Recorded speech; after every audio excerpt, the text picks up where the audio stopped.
Chapter 336. At that very moment, Xiao Chun suddenly felt the terror of fate. Although it could not be seen or touched, fate truly existed. No one could escape the cycle of fate. Perhaps, from the moment a person was born, they were already inside the vortex of fate. Be it a proud saint or an ordinary person without any cultivation base, they were already inside the vortex of fate. There was no way to escape or hide from it. For the current Xiao Chun, fate was too mysterious and profound. What he said just now was just an expression of his feelings. Perhaps even a saint, or even a quasi-saint or a supreme saint, would not be able to completely understand the mysteries of fate. Without thinking too much about it, Chun Xiaolian turned and walked towards Heavenly Sword Peak. There was nothing Xiao Chun could do to change Xiao Sheng's situation. Or rather, letting nature take its course was the best outcome for Xiao Sheng. Along the way to Heavenly Sword Peak, Chun Xiaolian saw that many of Nine Firmaments Palace's disciples had fallen due to the repeated battles. Thus, Nine Firmaments Palace appeared somewhat miserable. Of course, it was not just Nine Firmaments Palace. All the forces in Heavenly Qin mainland were in the same state. Chun Xiaolian headed straight for the Immaculate Residence. After spending nearly 2 months fighting outside, Xiao Chan was very worried about Qin Shiru. Naturally, Xiao Chan was also worried about Hundred Flowers Fairy. After confirming that Qin Shiru was fine, he planned to head to Heavenly Dan Valley tomorrow to pick up Hundred Flowers Fairy. After all, Xiao Chun had not seen Hundred Flowers Fairy since entering the 5 Elemental Dao Palace. He already had a plan in mind. However, to Xiao Chen's surprise, the moment he stepped into the Immaculate Residence, 2 peerless beauties walked towards him. They were none other than Qin Shiru and Hundred Flowers Fairy. Seeing Hundred Flowers Fairy, Xiao Chun was taken aback. He did not expect to see her here. Hundred Flowers Fairy bowed slightly to Xiao Chun and said with a smile, "Your servant did not see young master in Heavenly Dan Valley. A few days ago, big sister Shui Ro personally went to Heavenly Dan Valley to pick me up. I hope young master will not blame me." Was it Qin Shiru who brought Fairy of 100 Flowers to Tian Dan Valley? Upon hearing this, Xiao Chun looked at Qin Shiru in confusion. What was going on? Would Qin Shiru personally go to the Tian Dan Valley to bring Fairy of 100 Flowers here? Facing Xiao Chen's gaze, Qin Shiru said coldly, "Your little lover is out there. If I don't help you bring her back, won't you be worried?" Humph. Upon hearing this, Xiao Chun immediately knew that Qin Shiru knew about his relationship with Flower Fairy. Xiao Chun was not surprised by this. After all, many people knew that Flower Fairy had taken a blow for him back in 5 Element City. Seeing that Qin Shiru's expression did not look too good, Xiao Chun stepped forward with a smile and held Qin Shiru's hand. "Madam is so thoughtful, huh?" Xiao Chun did not tell Qin Shiru about the Flower Fairy because he was not in the mood to think about it after what happened at the Sky Sword Peak. Now that Qin Shiru knew about it herself, she was obviously jealous. Xiao Chun tried to please Qin Shiru with a smile, but Qin Shiru did not bite at all. In this regard, Fairy of 100 Flowers did not say anything and only looked at the two with a smile. In fact, Fairy of 100 Flowers had been in the dustless residence for almost half a month. All along, Qin Shiru had treated her well. But now that he saw Xiao Chun, Qin Shiru naturally wanted to warn Xiao Chun that he should think carefully if he wanted to fool around outside in the future. Qin Shiru shook off Xiao Chen's hand and stepped forward to pull Fairy of 100 Flowers away. He simply said a few words and left. "Find a place to sleep tonight." Being pulled away by Qin Shiru, Fairy of 100 Flowers turned to Xiao Chun and made a helpless expression. Watching the 2 women leave, Xiao Chun was confused for a moment. What's going on? Are the 2 women on the same side? I actually became the target of their attack. He still did not know what happened to the 2 women during this period. Of course, Xiao Chun did not know that Qin Shiru actually did not hate Fairy of 100 Flowers. How to put it? Fairy of 100 Flowers was not only educated and reasonable, but even though she used to be a person of the mortal world, Fairy of 100 Flowers was still clean and honest. More importantly, Fairy of 100 Flowers truly liked Xiao Chun. Therefore, Qin Shiru naturally did not hate her. The reason for this was only because of Qin Shiru's temper as a woman. Xiao Chun sighed helplessly as he was directly targeted by the two women. But this was also good. Fairy of 100 Flowers had also come to the dustless residence, so he did not have to go to the heavenly Dan Valley alone, nor did he have to explain anything to Qin Shiru. As for the little temper in Qin Shiru's heart, he could only coax her. For the whole day, Qin Shiru gave Xiao Chun the cold shoulder. Only Fairy of 100 Flowers would still smile gently at Xiao Chun. Xiao Chun did not cultivate. This day, Xiao Chun followed behind Qin Shiru. The two women were chatting in the garden. Xiao Chun went up to them and said with a smile, "Madam, I brought some spirit fruits. Have some, they taste really good." "I'm not eating." Hearing Xiao Chun's words and seeing him come over with a plate of spirit fruits, Qin Shiru directly refused in a bad mood. Being ruthlessly rejected by Qin Shiru, Xiao Chun was not angry and simply sat down beside him. Seeing this, Qin Shiru gave him a fierce glare. In this way, Qin Shiru's anger slowly subsided when night fell. He and Xiao Chun sat opposite each other in the room. Fairy of 100 Flowers had already returned to her room to rest. Looking at Xiao Chun in front of him, Qin Shiru said coldly, "Do you really know that you were wrong?" "I really do." Hearing Qin Shiru's words, Xiao Chun replied with a face full of sincerity, "Who would believe you?" "Madam, I am your husband. If you don't even believe me, then who can you believe?" Facing Qin Shiru's cold face, Xiao Chun took the initiative to move closer. Just as he finished speaking, without waiting for Qin Shiru's consent, he picked her up and walked towards the bed. Being forcefully held in Xiao Chun's arms, Qin Shiru coldly shouted, "Let go of me." "I won't let go. People say that absence makes the heart grow fonder." "Madam, please accept your husband." The night was silent. That night, Xiao Chun used all his means to finally make Qin Shiru's jealousy disappear completely. The next morning, Qin Shiru leaned on Xiao Chun's chest. From Xiao Chun, she already knew that Xiao Shang was preparing to send the people of the Tianqian continent to other continents. Her eyes were filled with anxiety as she spoke. "Husband, do you think the outside world will be very dangerous?" "It won't be. You have me."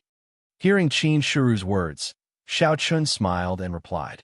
After successfully comforting Qin Shiru, Xiao Chun was in a good mood. However, such peaceful days obviously wouldn't last for long. At noon, a peak master personally came to the Wuchen residence and told Xiao Chun that everyone would be heading to Tianqian Mountain tomorrow morning to prepare to leave the Tianqian continent. He asked Xiao Chun to prepare. Qin Shiru, Fairy of 100 Flowers, and even Qin Yao and Qin Luo had received a spot. Begging for your collection, begging for monthly votes, begging for recommendations. Chapter 337. The rulers took special care of Xiao Chun.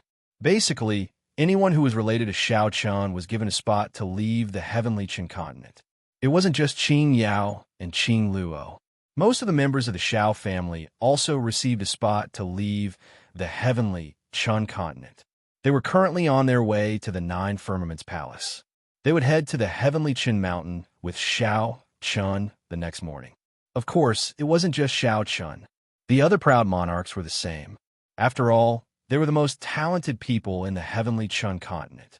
It was understandable that they were given preferential treatment. There were a total of 50,000 slots. To the sovereigns, selecting these slots wasn't too difficult a task. The 7 overlords took the majority of the slots, which was 30,000. The other major powers would then divide the remaining 20,000 slots. Everyone knew the purpose of leaving the heavenly Qin continent. Therefore, many people also understood that those who left the heavenly Qin continent were the most talented people. Those who were nearing the end of their lifespans or had no hope of breaking through to a higher realm naturally didn't want to leave the heavenly Qin continent. This was because they wouldn't be of much use if they left. They might as well stay in the heavenly Qin continent. After all, there wouldn't be any danger in the heavenly Qin continent for the next 100 years. As for what would happen after that, who could say for sure?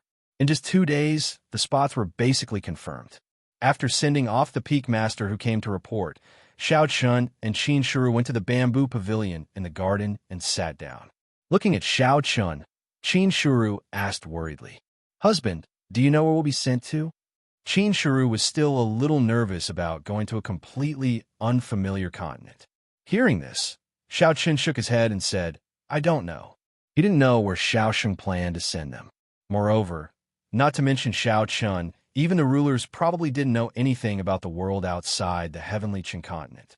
For thousands of years, the heavenly Qin continent was like an abandoned paradise. It was completely cut off from the outside world. Perhaps it was because of this that no saints were born in the heavenly Qin continent for so many years. Blindly building a chariot behind closed doors was obviously not beneficial to the development of a continent. Over time, it would even cause the martial arts of the continent to wither. Because if one did not interact with the outside world, one's vision would become narrower and narrower. This was a very terrifying thing. When you think you're invincible in the world, you don't know that you're just an ant in the outside world. Just think about how ridiculous it was. For the past 1,000 years, the heavenly Qin continent felt like a frog at the bottom of a well.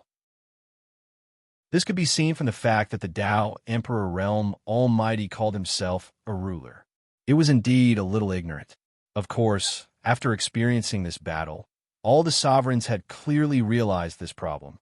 So, they put down the arrogance in their hearts after the battle, because they knew that the Tao Emperor Realm was nothing, because there were existences above the Tao Emperor Realm, and they were existences that had truly transcended the mortal realm.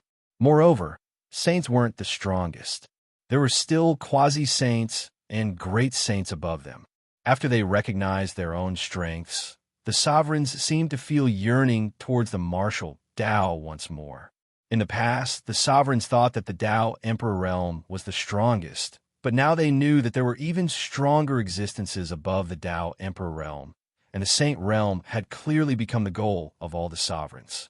It wasn't just to protect the heavenly Qin continent, but also because the rulers wanted to become saints and climb to the peak of the martial Tao. Therefore, their state of mind had changed. Xiao Chun was looking forward to going to a completely new world. He wanted to see just how strong the young geniuses from other continents were.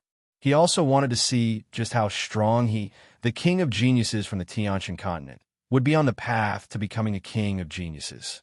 Seeing the anticipation in Xiao Chen's eyes, Qin Shiru didn't ask any more questions. Although he was a little nervous about leaving the heavenly Qin continent, Qin Shiru wasn't afraid as long as Xiao Chun was by his side. Just as Xiao Chun and Qin Shiru were chatting, Hundred Flower Fairy slowly walked over. She bowed slightly to the two and called out softly, "Greetings, young master and madam." She was very clear about Qin Shiru's position in Xiao Chen's heart. Therefore, Hundred Flower Fairy had always been extremely respectful to Qin Shiru. She didn't have the slightest intention of competing with Qin Shiru for favor. This was one of the important reasons why Qin Shiru could accept Hundred Flower Fairy. She was sensible, and more importantly, she understood the big picture. If Fairy of 100 Flowers was a scheming woman, Qin Shiru would never have accepted her. She would have even killed Fairy of 100 Flowers before Xiao Chun returned. Nodding slightly to 100 Flower Fairy, before Xiao Chun could speak, Qin Shiru spoke first. "Sister, have a seat." Hearing Qin Shiru's words, 100 Flower Fairy sat down next to Xiao Chun. Then, Qin Shiru spoke again.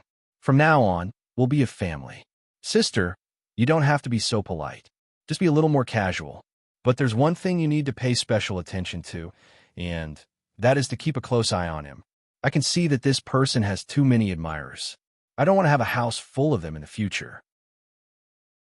These words were a sign that Qin Shiru had completely accepted Hundred Flower Fairy.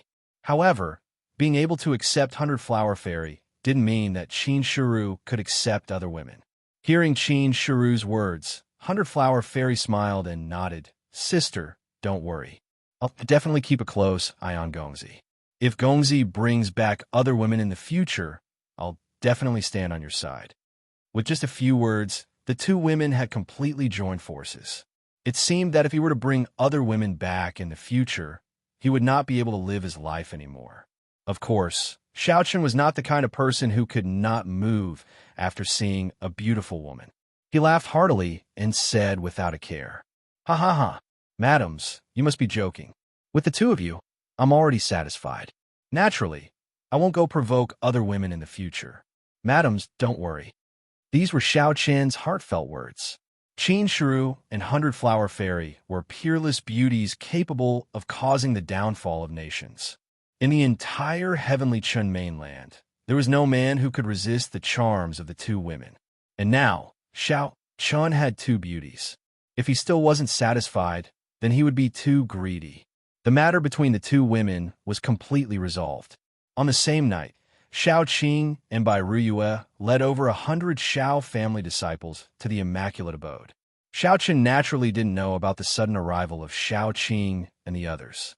In the end, it was only after Xiao Qing's explanation that Xiao Chan found out that the Xiao family was also leaving the heavenly Chun mainland.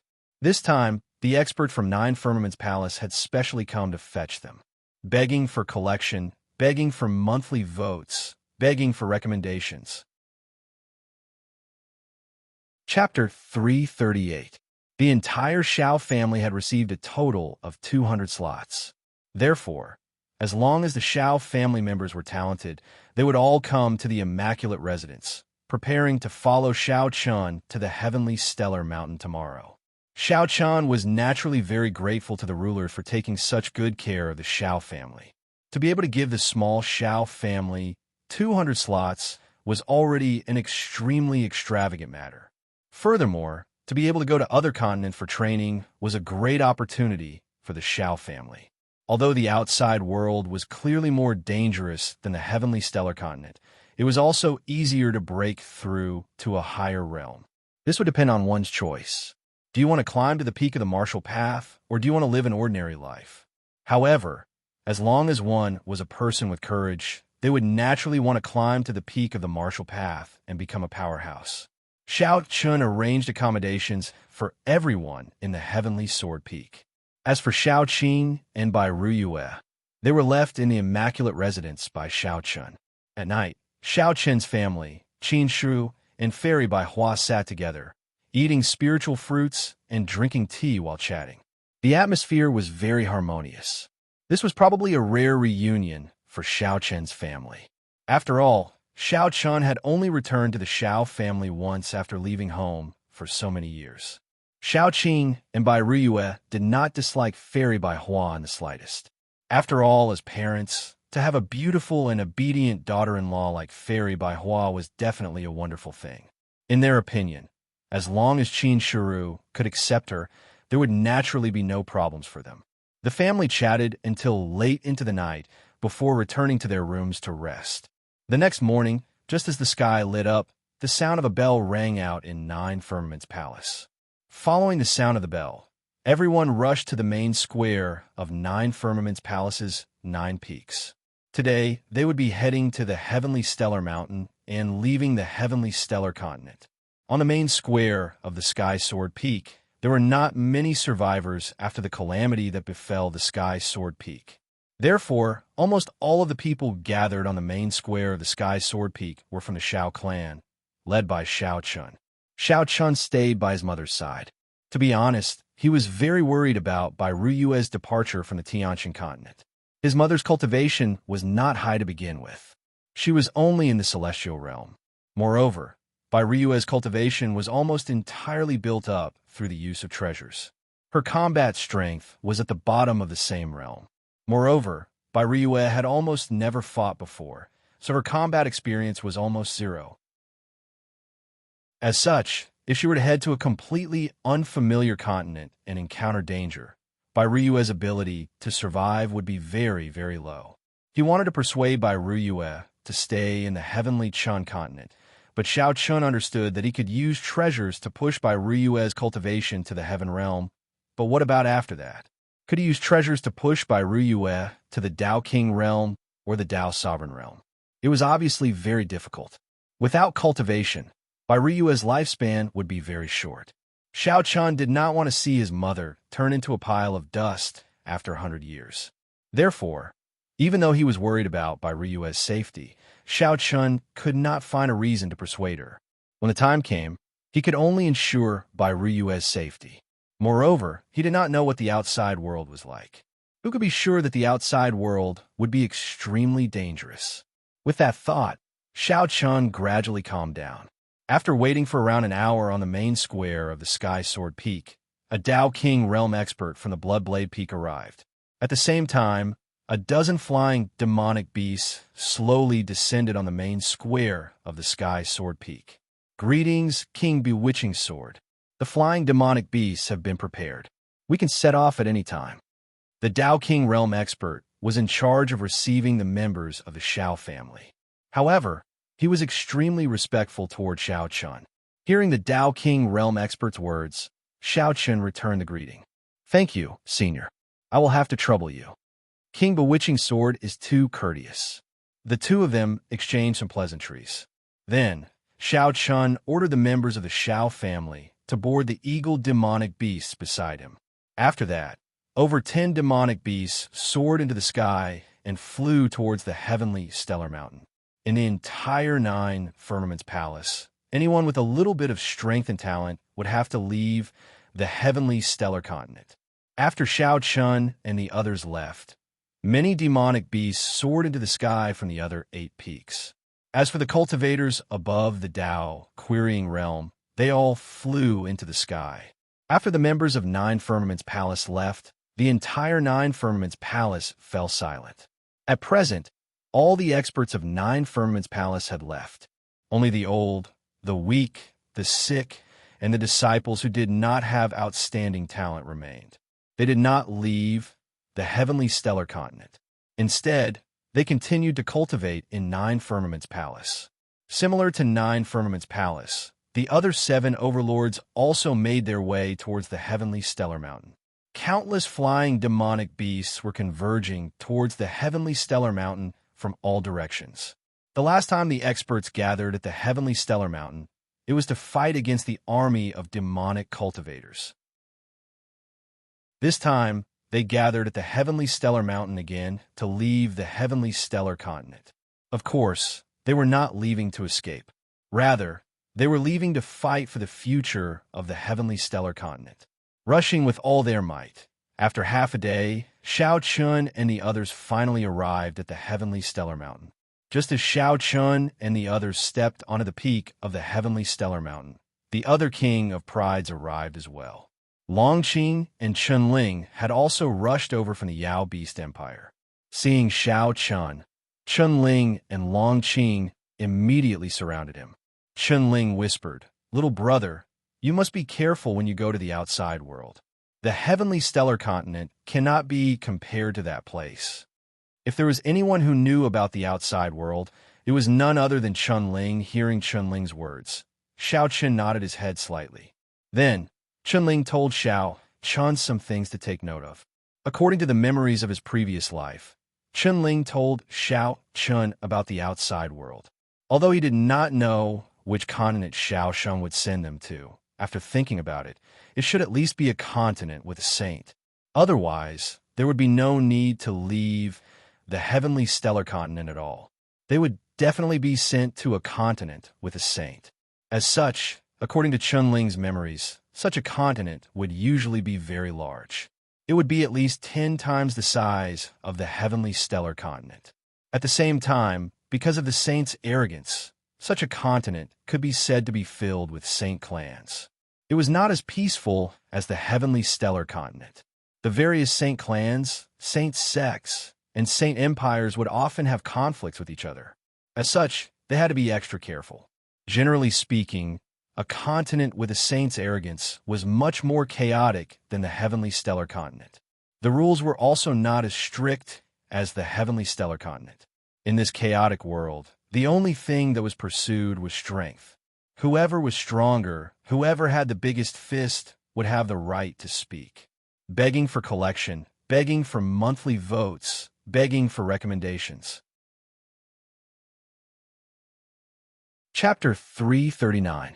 He told Xiao Chun a few things to take note of in detail. Of course, Qin Shu, 100 Flower Fairy, and the other prodigy's kings had gathered around Chun-Ling as well. They'd all heard Chun-Ling's words. They were rather puzzled that Chun-Ling actually knew so much about the outside world. However, since Chun-Ling didn't explain, they naturally didn't ask any further questions. After learning all this, Xiao Chun immediately told Qin Shiru and 100 Flower Fairy to tell his parents and the other members of the Xiao clan what Chun-Ling had just said so that they would have a better understanding of the outside world. Just like Xiao Chun, the other prodigy's kings all returned to their respective clans or sects after hearing Chun-Ling's words. They told the people around them everything that Chun-Ling had told them to take note of. While everyone had gathered at Heavenly Stellar Mountain and was waiting for Xiao Sheng to appear, the 7 rulers had also gathered at the shrines of Heavenly Stellar Mountain. Unlike the others, heading to the other continents this time wasn't very dangerous to the sovereigns. So long as they were careful and didn't offend saints, then their safety shouldn't be a problem. After all the sovereigns were Dao Emperor Realm experts. Even if they headed to the continents in the outside world where saints looked down upon, only saints and half-saints could kill them with ease. So, all the sovereigns had the ability to protect themselves if they encountered other experts. To the rulers, their only goal was to break through to the saint realm. This was what they cared about the most. So they didn't care about the things that Chun-Ling had told them to take note of. Everyone was waiting for Xiao Sheng. While everyone was gathered at Heavenly Stellar Mountain, within an unknown mountain range in the Central Divine Realm, there was a deep gorge. The gorge had an extremely beautiful environment. There was a small stream, a flower field, and a lone grave that was covered in weeds. At this moment, Xiao Sheng was sitting with his back against the lone grave. He looked at the indecipherable words on the tombstone. Xiao Sheng revealed a trace of reluctance and said, "Aunt Hong, it's about time. I should go as well." No one knew who Aunt Hong was because she was someone from 3,000 years ago. At the same time, she was one of Xiao Sheng's wives. After waking up, Xiao Sheng went to the burial grounds of many of his old friends. Memories from the distant past constantly surged into Xiao Sheng's mind. All of the people who had followed Xiao Sheng in the past had left one by one. Only Xiao Sheng's remnant soul remained in this world. However, this remnant soul was about to disappear today. Before it disappeared, Xiao Sheng could only do one last thing for the Heavenly Stellar Continent. He could only plant a seed of hope for the Heavenly Stellar Continent. As for whether this seed could germinate and grow, it was not something that Xiao Sheng could control. He was tired. There were many things that he wanted to do, but lacked the strength to do so. Naturally, no one could answer Xiao Sheng. He stood up and gently touched the tombstone. It felt just like how he gently touched Aunt Hong's cheek 3,000 years ago. A faint smile appeared on his face. Then, Xiao Sheng resolutely turned around and took a step forward. His figure instantly disappeared from where he stood. With just a step, Xiao Sheng had already left Aunt Hong's grave and arrived at Heavenly Stellar Mountain. The people who were originally waiting for Xiao Sheng appeared. The 8 sovereigns immediately appeared and bowed respectfully to Xiao Sheng. "Greetings, Saint. Is everyone here?" Facing the sovereigns, Xiao Sheng's expression did not change much. Compared to 3 days ago, his figure was much more illusory as he asked expressionlessly. Just by looking at Xiao Sheng's current appearance, everyone could already guess that Xiao Sheng would not be able to hold on for much longer. Very soon, he would completely disappear. Standing respectfully in front of Xiao Sheng, the sovereign of 10,000 weapons replied, "Saint, all 50,000 people have arrived." At this moment, all 50,000 people had arrived at Heavenly Stellar Mountain. From the peak of Heavenly Stellar Mountain to the foot of the mountain, there were people everywhere. These people were the people who were leaving the Heavenly Stellar Continent and heading to other continents. They were also the Heavenly Stellar Continent's last hope. Looking down at the people below, Xiao Sheng's calm voice rang out. It was clearly transmitted to everyone's ears. "I don't need to explain why you are leaving the Heavenly Stellar Continent. This time, I have prepared a place for you called the Heavenly River Continent."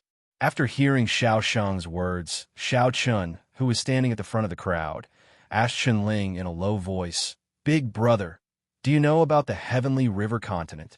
"I don't know. I've never heard of it." Chunling had never heard of the Heavenly River continent before. Hearing this, he shook his head and replied. Chunling also did not know about the Heavenly River continent, so it was impossible to learn anything from him. Following this, Xiaochen once again focused on listening to Xiao Shang's next words. In actuality, the Heavenly River continent was a continent that Xiao Shang had visited when he was alive. It could be considered the closest continent to the Heavenly Stellar continent. Moreover, Xiao Shang did not break through to the Saint Realm in the Heavenly Stellar continent, but in the Heavenly River continent. When Xiao Shang was only in the Tao King realm, he crossed the endless starry sky alone and coincidentally came to the Heavenly River continent. In the Heavenly River continent, Xiao Shang saw that the martial Tao was more prosperous than that of the Heavenly Stellar continent. It was in the Heavenly River continent that Xiao Shang finally broke through from the Tao King realm all the way to the Saint realm. It could be said that if Xiao Shang had not left the Heavenly Stellar continent, he would not have been able to break through to the Saint realm because his vision in the Heavenly Stellar continent was too narrow. It could be said that he was relatively familiar with the Heavenly River continent.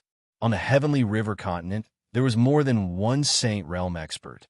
Moreover, the entire Heavenly River continent was many times larger than that of the Heavenly Stellar continent. Therefore, Xiao Shang chose the Heavenly River continent from the beginning. There were definitely indescribable benefits for everyone's progress. Those with talent who went to the Heavenly River continent could be said to be like fish in water. He briefly explained his understanding of the Heavenly River continent to everyone. It was nothing more than the size, the general situation, and the number of saints. Needless to say, compared to the Heavenly Stellar continent, it was like comparing a river to the sea. As for the general situation, it had to be explained by the number of saints. In Xiao Shang's era, there were as many as 18 saints in the Heavenly River continent. It was precisely because there were so many saints at the same time that the Heavenly River continent was very chaotic. The various Saint Realm experts attacked each other to seize territory and resources. Compared to the relative peace of the Heavenly Stellar continent, the Heavenly River continent was a chaotic world created by saints. If one wanted to survive on the Heavenly River continent, the only thing one could rely on was one's own strength. Strength was the law and reason on the Heavenly River continent. Without strength, one could not expect anyone to support you. The law of survival was much harsher than that of the Heavenly Stellar continent. After listening to Xiao Shang's words, the 50,000 people present fell silent. Chapter 340. Everyone was silent. They didn't expect that Xiao Shang would send them to such a dangerous place. Originally, it was already difficult for them to accept that the Blood Demon continent had 9 great demon saints, but now they heard from Xiao Shang that the Sky River continent had a total of 18 great demon saints. Compared to the Sky River continent, the seemingly invincible Blood Demon continent was much weaker. This was indeed the case. The strength of the Blood Demon continent was enough to crush the Heavenly Chun continent, but the strength of the Sky River continent was enough to crush the Blood Demon continent. This was the difference in strength. The fundamental reason for this situation was the prosperity of the martial Tao. To put it bluntly, the martial Tao of the Heavenly Chun continent had withered to an outrageous degree. It was completely incomparable to the prosperity of the Sky River continent. Seeing that everyone was silent, Xiao Shang said expressionlessly, "If anyone is afraid, you can leave. This saint will not force anyone. After all, you're not going for anyone, but for yourself, for the land under your feet, and for the loved ones behind you. If you want to resist the invasion of the Blood Demon continent, you must have enough strength. In the Heavenly Chun continent, let alone 100 years, even if you were given 1,000 years, it would be impossible for a great demon saint to be born. Therefore, even if the Sky River continent is a dragon's pool and a tiger's den, you have no way out. Unless you are willing to be ants under the feet of others, then you can retreat. Moreover, I am not exaggerating. What this saint just said was the situation 3,000 years ago. Now, that such a long time has passed, I don't know what the Sky River continent is like. Maybe the great demon saints are almost all dead, or maybe new great demon saints have been born, causing the number of great demon saints to increase. No one can say for sure. Also, during this transmission to the Sky River continent, because of the power of space, you will be forcibly separated. Perhaps some people will gather together after arriving at the Sky River continent, but it is also possible that you will be alone. As for what happens, it will depend on your luck. Well, this saint has said so much. Finally, I will give you 100 breaths of time to consider. If you want to leave the mountain immediately. Don't waste this saint's time. It could be seen that most of the people present had a fear of the Sky River continent in their hearts. They couldn't be blamed for this. People would always instinctively have a fear of unfamiliar things. However, if they went to the Heavenly River continent with fear and resistance, then there was no hope that they would be able to save the Heavenly River continent. This was like an army. Before they even set out, they had already lost their will to fight. Thus, how could one expect this army to win a battle? Xiao Sheng's words made everyone feel even more uncertain. During the teleportation process, everyone would be separated. Wouldn't that be even more dangerous? Silence. The atmosphere suddenly became heavy. Even Xiao Chen was a little worried. Of course, Xiao Chen was not worried about himself. Xiao Chen was worried about his parents, Qin Shiru, and Flower Fairy. Originally, he was going to protect them after going to the Sky River continent, but now it seems that it is impossible. Once they are separated, how can he find them in the Sky River continent? Looking at Qin Shiru and the others, as if he could see through Xiao Chen's thoughts, Chen Ling said softly. The teleportation array between the continents is called the Cross-Realm Teleportation Array. This array already contains the power of space. Under such a long-distance teleportation, it will naturally be irresistibly separated by the power of space. Actually, Xiao Sheng is right. If you are afraid, you can stay in the Heavenly Chun continent. Little brother, everyone has their own opportunities. Do you think it is good to protect them by your side? I believe that since they have made a decision, they must be mentally prepared. Moreover, how can you be sure that something will happen to them? Maybe they will obtain a heaven-defying opportunity in the Sky River continent. Who can say for sure? He advised Xiao Chen not to worry too much. Whether it was Xiao Qing and Bai Ruyue or Qin Shu and Flower Fairy, was it really a good thing for Xiao Chen to protect them by his side? Little did they know that while Xiao Chen was protecting their safety, he was also strangling their growth. Indeed, as expected of someone who had been reborn, Chunling saw many things more clearly than Xiao Chen. Hearing Chunling's words, Xiao Chen was silent for a while. Then, he walked over to his parents and Qin Shiru. Looking at the four of them, Xiao Chen asked seriously, "Have you really decided to go to the Sky River continent?" Facing Xiao Chen's question, the four of them nodded without hesitation.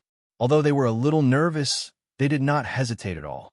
As for the reason, it was not because of anything else. Whether it was as parents or as wives, their thoughts were very simple. They only hoped to be able to stay by Xiao Chen's side forever.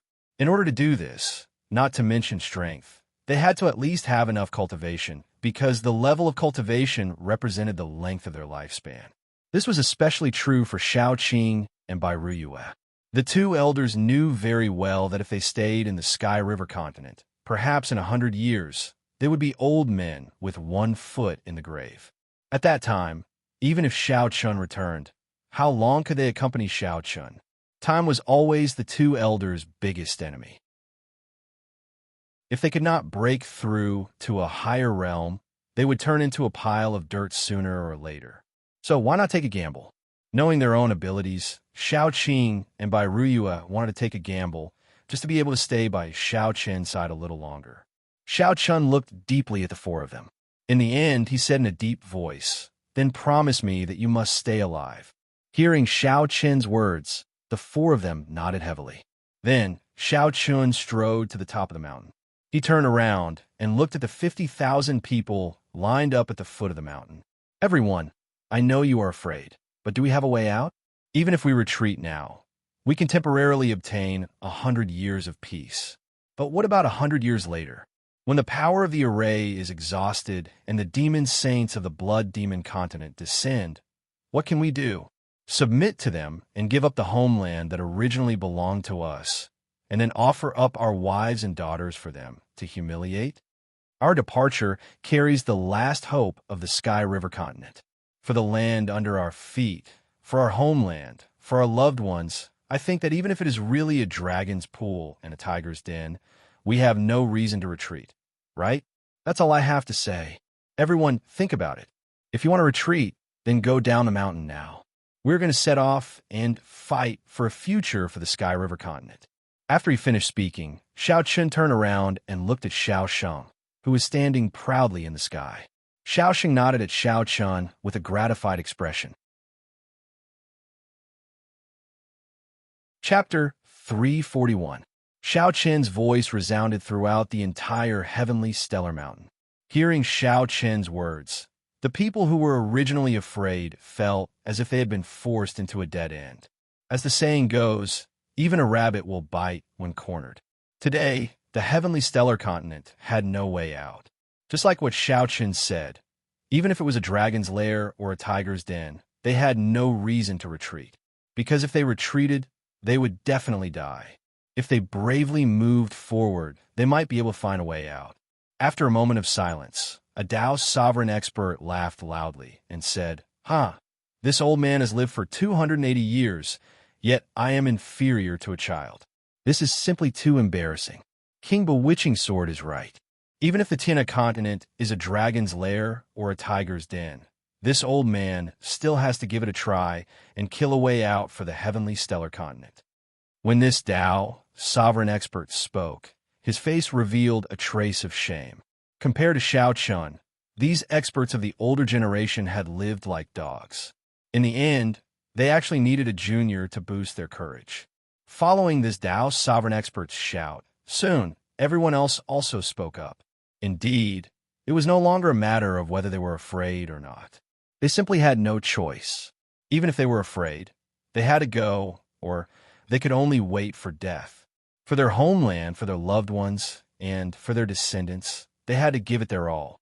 They had to constantly force themselves to grow faster. Only then would they have the strength to face the blood demon continent. That's right. We old men have lived like dogs for so many years. If we stay in the heavenly stellar continent, we will also die. If we go to the Tiana continent, we can still fight for a future. Everyone, do you still need to think about this? Even if you don't think about us, think about our descendants. I don't want my descendants to become slaves of the blood demon continent in the future. Everyone spoke up one after another. For a moment, the emotions of fear dissipated and were replaced by pairs of eyes filled with madness. They stared fervently at Xiao Sheng in the sky. Everyone wanted to fight and kill. They wanted to slaughter their way out of the encirclement of the blood devil continent. It was for themselves, for their descendants, and even more so for the homeland that had raised them. Facing everyone's gaze, Xiao Sheng's eyes finally flashed with a touch of satisfaction. If this was the case, it would be meaningful for these people to go to the Sky River continent. Xiao Sheng said softly, "All right, but before you leave, this saint still has to tell you that if you haven't truly grown up in 100 years, then stay in the Tiana continent and leave behind some bloodlines for the Tianqian continent. No, if we don't succeed, we'll die trying." As soon as Xiao Sheng said this, the other sovereigns immediately agreed. Upon hearing the ruler's words, the crowd below bellowed, "Succeed or die trying." The angry roar resounded through the sky. Hearing this, Xiao Sheng smiled slightly. Perhaps these people could really create a miracle. Without saying anything more, a bright golden light erupted from Xiao Sheng's body. The golden light pierced through the void and formed a huge door of light. This was Xiao Sheng using his remaining strength to forcefully open up a spatial channel that connected to the Tiana continent. The spatial channel between continents was called a trans-realm teleportation portal. In order to construct a trans-realm teleportation portal, one had to use some special treasures, such as the blood devil mark used by demonic cultivators. This was also the most orthodox method.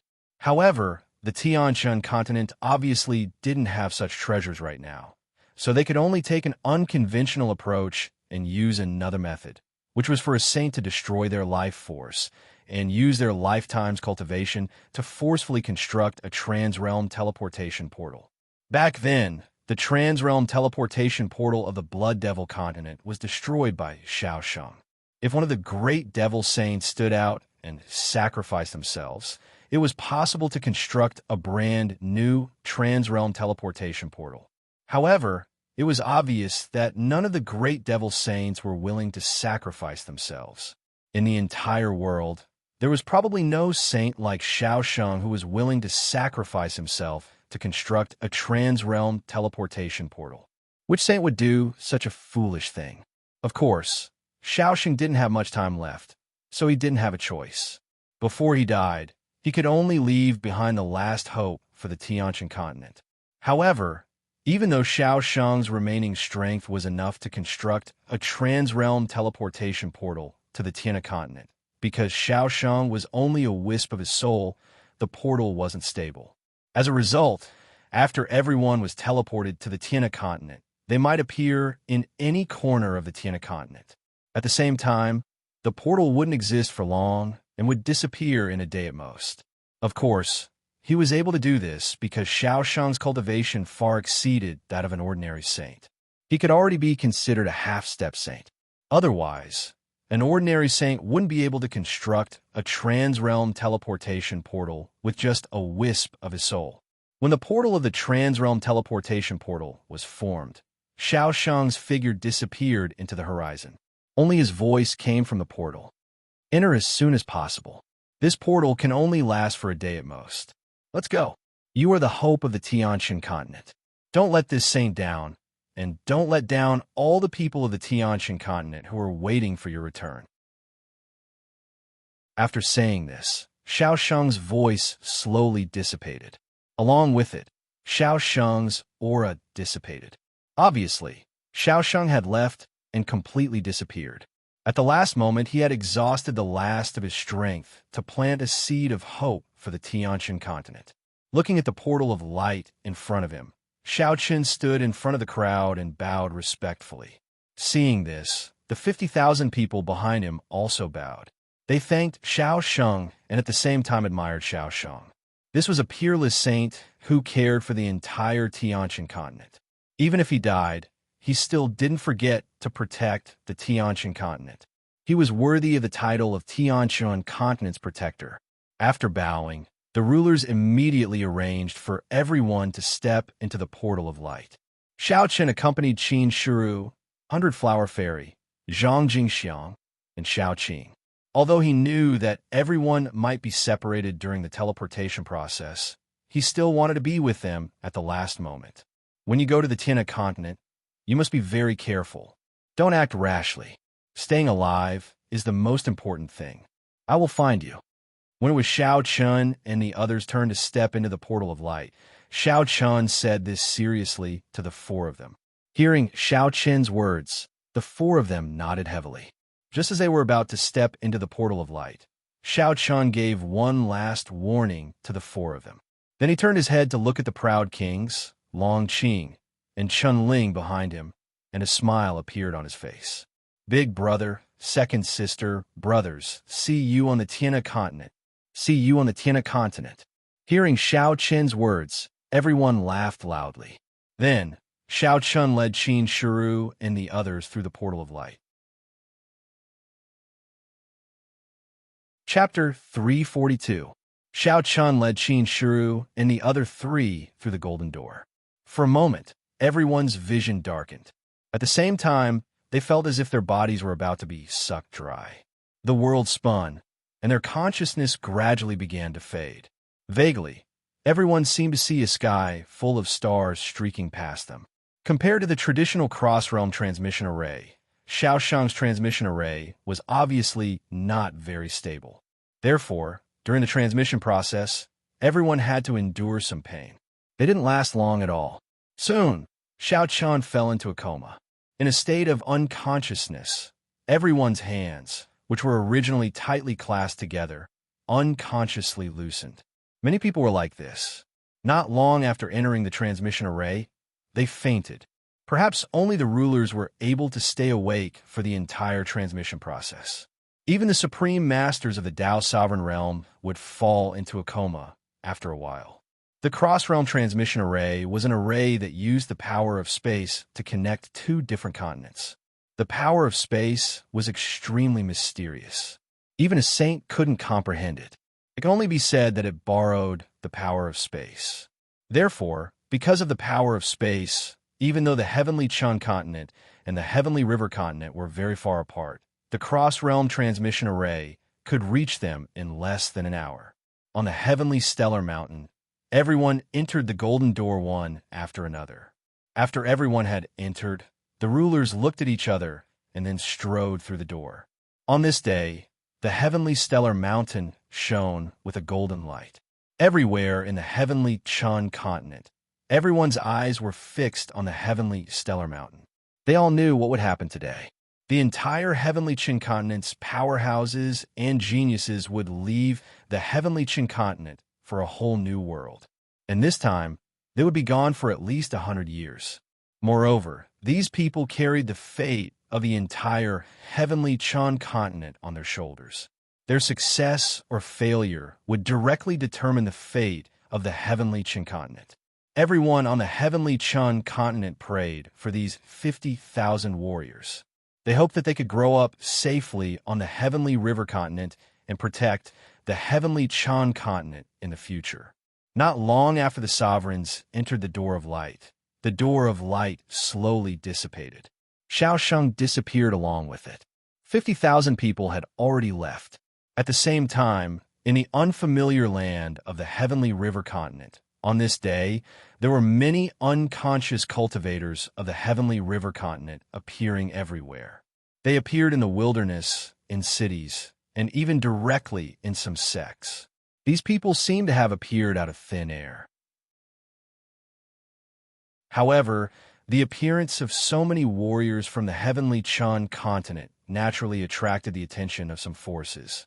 There were indeed too many people, and they appeared together. Naturally, it attracted the attention of many people. While the Tina continent was being attacked by these strangers, Xiao Chan was lying on top of a huge rock with his eyes closed. He was surrounded by a vast plain, on which there were a few strange rocks standing in groups of 2s and 3s. After being unconscious for an unknown period of time, Xiao Chen slowly opened his eyes. He shook his dizzy head and looked around at the unfamiliar environment. Immediately, Xiao Chun thought of Qin Shiru and the others. He immediately got up and began to look around.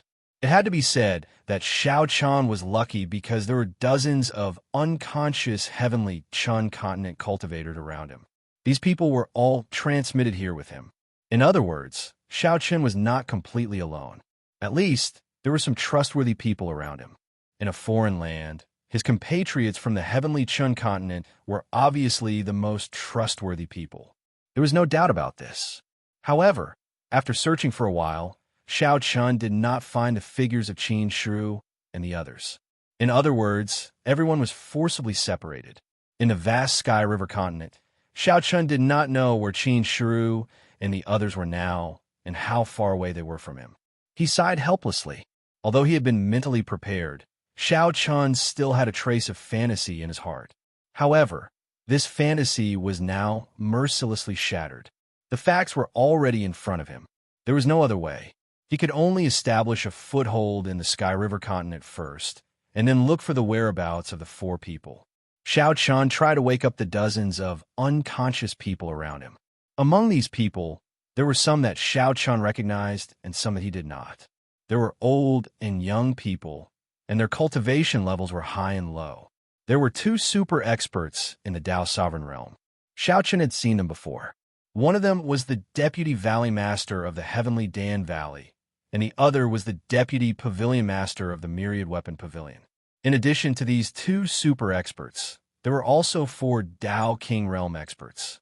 As for the rest, there were Tao Querying Realm, Tao Confirming Realm, and Tao Transformation Realm experts.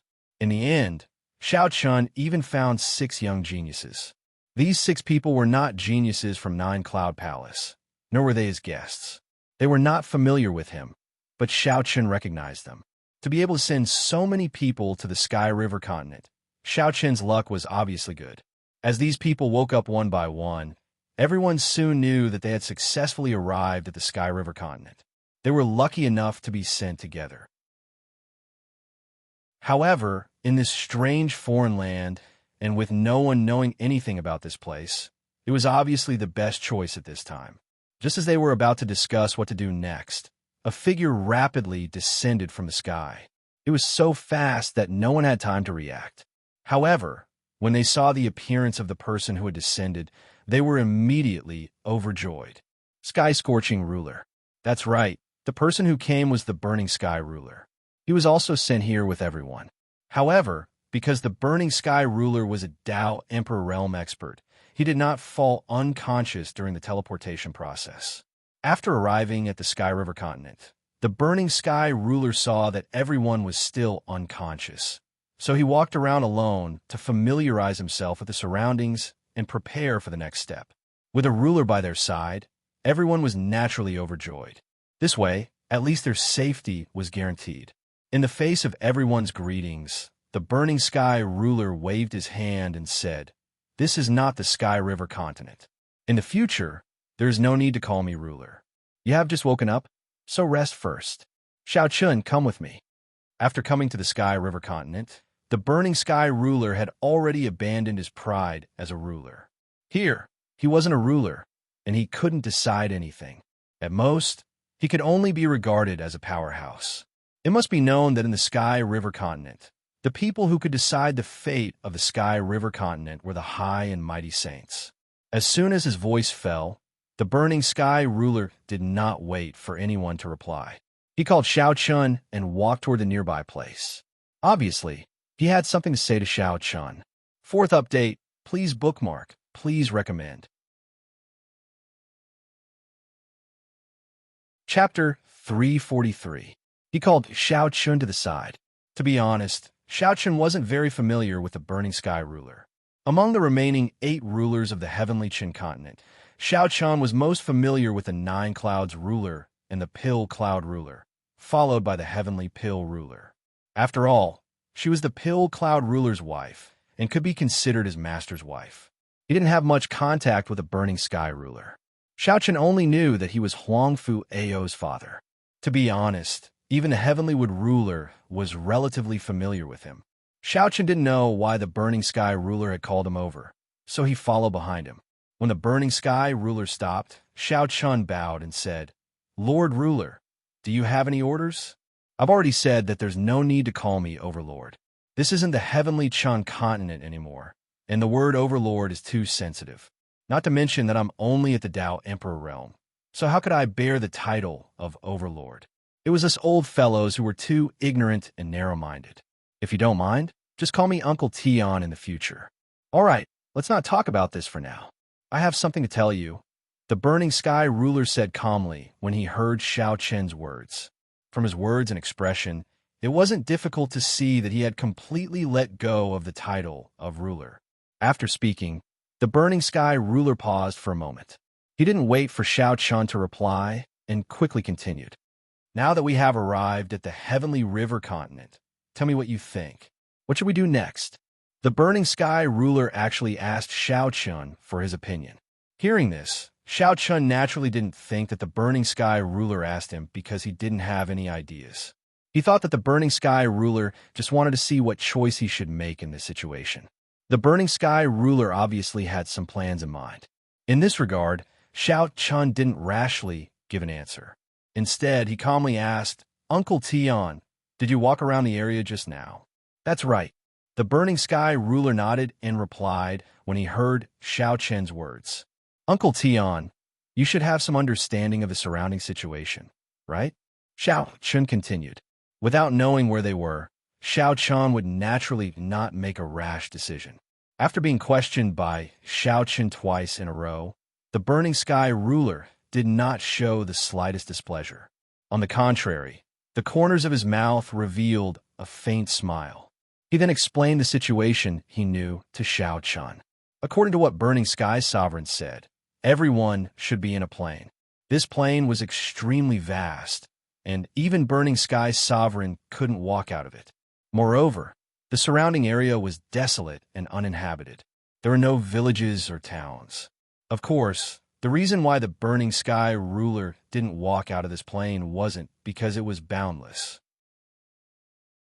Instead, it was because the Burning Sky ruler didn't dare to walk too far. After all, everyone was still unconscious before. If they encountered a monster beast or a martial artist from the Sky River continent, it would be very dangerous. Therefore, when the Burning Sky ruler went out, he basically circled around within 100 miles of everyone and didn't really go far. There wasn't the slightest trace of human habitation within 100 miles. It could be said that the Burning Sky ruler didn't have the slightest information. After listening to the Burning Sky ruler's introduction, Xiao Chun slightly exhorted for a moment, then gave his answer. Uncle Tian, we have just arrived at the Sky River continent. It can be said that we know nothing about the Sky River continent.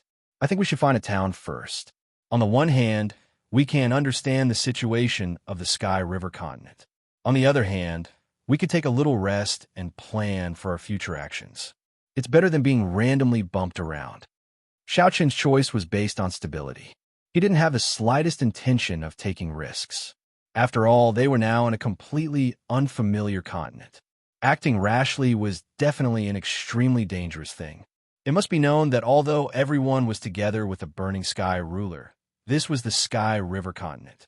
The Burning Sky ruler wasn't an invincible existence. Not to mention a saint, as long as a half-step saint descended, the Burning Sky ruler wouldn't be his opponent. Hearing Xiao Chen's words, the Burning Sky ruler smiled and nodded. Yes, you think the same as me. In fact, I was just thinking that you little guys would be flustered after being suddenly sent to the Sky River continent. But now it seems that I was thinking too much. You're much more experienced than I thought. The Burning Sky ruler was very satisfied with Xiao Chen's answer. In fact, before leaving the Sky River continent, these rulers had already discussed it. In the Sky River continent, their first task was naturally to break through to the Saint Realm. However, the Saint Realm was too illusory. While looking for a way to break through to the Saint Realm, these rulers also had another task, and that was to protect Xiao Chun and the other proud monarchs. Now that they were teleported together with Xiao Chun, the Burning Sky ruler naturally had to assume the responsibility of protecting Xiao Chun. The reason why the Burning Sky ruler asked Xiao Chun what to do next was that he wanted to see whether Xiao Chun could remain calm in the face of such a situation. Just like how Xiao Chun didn't understand the Burning Sky ruler, the Burning Sky ruler also didn't understand Xiao Chun. It had to be said that Xiao Chen's performance made the Burning Sky ruler very satisfied. After chatting with Xiao Chun for a while, about a quarter of an hour later, the Burning Sky ruler brought Xiao Chun back to everyone.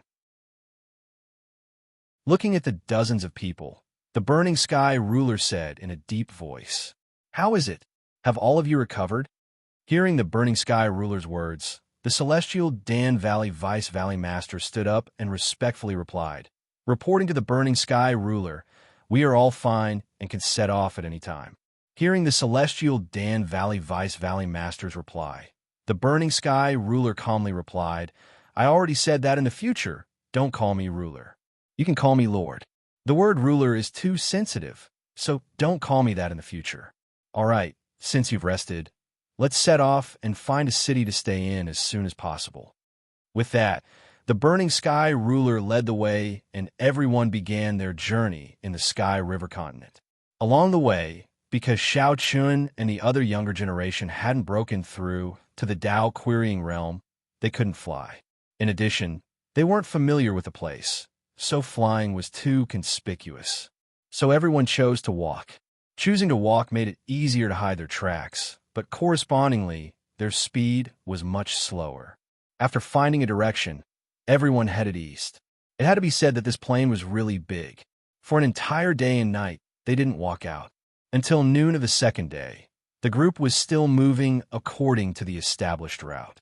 Suddenly, from the front of the group, over 100 figures flew through the air and quickly arrived in front of the group. Then, accompanied by a sneer from the leader, over 100 figures immediately surrounded the group. "Aha, we caught a big fish. With so many people, there must be a lot of gains. Brothers, surround them and take the storage rings in their hands. Fifth update, please bookmark, please recommend. Chapter 344. Following the leader's shout, more than 100 cultivators in black martial attire surrounded Xiao Chun and the others. Surrounded by these people, Xiao Chun and the others' eyes flashed with a cold light. Judging from the clothes and temperament of these people, they were obviously not disciples of any sect or clan. They were more like a group of bandits. That's right, they were the kind of bandits who occupied a mountain and lived by robbing others. They didn't expect that the first group of people they met in the Heavenly River continent would be a group of bandits. The reason why these people became bandits was that they didn't have any background, and their talent wasn't outstanding. They didn't have any background, and the major sects weren't willing to accept them. Therefore, they became bandits. Therefore, bandits generally didn't have strong combat strength. They were people who had been eliminated. They had no choice but to be the guards of the major sects, so they became bandits. It wasn't that there weren't any bandits in the Heavenly Qin continent, but because of Xiao Qin's identity, the bandits didn't dare to provoke him. So, Xiao Chun had never met any bandits. Who would have thought that as soon as they arrived in the Heavenly River continent, they would encounter a group of bandits? It was funny. Their identities were indeed high in the Heavenly Qin continent, but in the Heavenly River continent, they were worthless. Even bandits dared to block their way. After surrounding them, the leader of the bandits sneered as he looked at Xiao Chun and the others. This group of people was very pitiful. They just had to meet Xiao Chun and the others. They were not strong to begin with. Among the many bandits, the one with the highest cultivation was naturally the leader. However, he was only at the Tao confirmation realm, which was pitifully weak. With such cultivation, there was no need for the Burning Sky Sovereign to act. Any Tao King realm powerhouse could easily suppress them. Unfortunately, the bandit leader had yet to realize that a calamity was about to befall them. He was naturally unable to see through the cultivation levels of powerhouses like the Burning Sky Ruler and the others. As for Xiao Chun and the others, they were only at the Sky Realm. Why would the bandit leader care about them? Moreover, they didn't fly along the way. They couldn't even fly. The bandit leader naturally treated them as a group of lambs waiting to be slaughtered. Haha, we're really lucky today. I didn't expect to meet such a group of fat sheep. Brothers, let's deal with them and take their storage rings. The bandit leader laughed as he looked at the storage rings in everyone's hands. Xiao Chun and the others all had storage rings. It was obviously a huge harvest. Hearing their leader's words, the bandits all prepared to attack. Burning Sky Ruler said indifferently, "Someone take care of them, but I want the leader alive." He didn't put the bandits in his eyes at all. What a joke. Although everyone was a little afraid and nervous about the Sky River continent, that was only against the top forces of the Sky River continent. Those were the great forces with saints. Apart from these great forces, a group of small bandits dared to provoke them. They were simply courting death. It should be known that although the Heavenly Qin continent's martial arts had withered, it wasn't a place that a group of bandits could provoke. The people who went to the Sky River continent this time were the top group of people in the Heavenly Qin continent. Therefore, dealing with a group of bandits was like playing a game.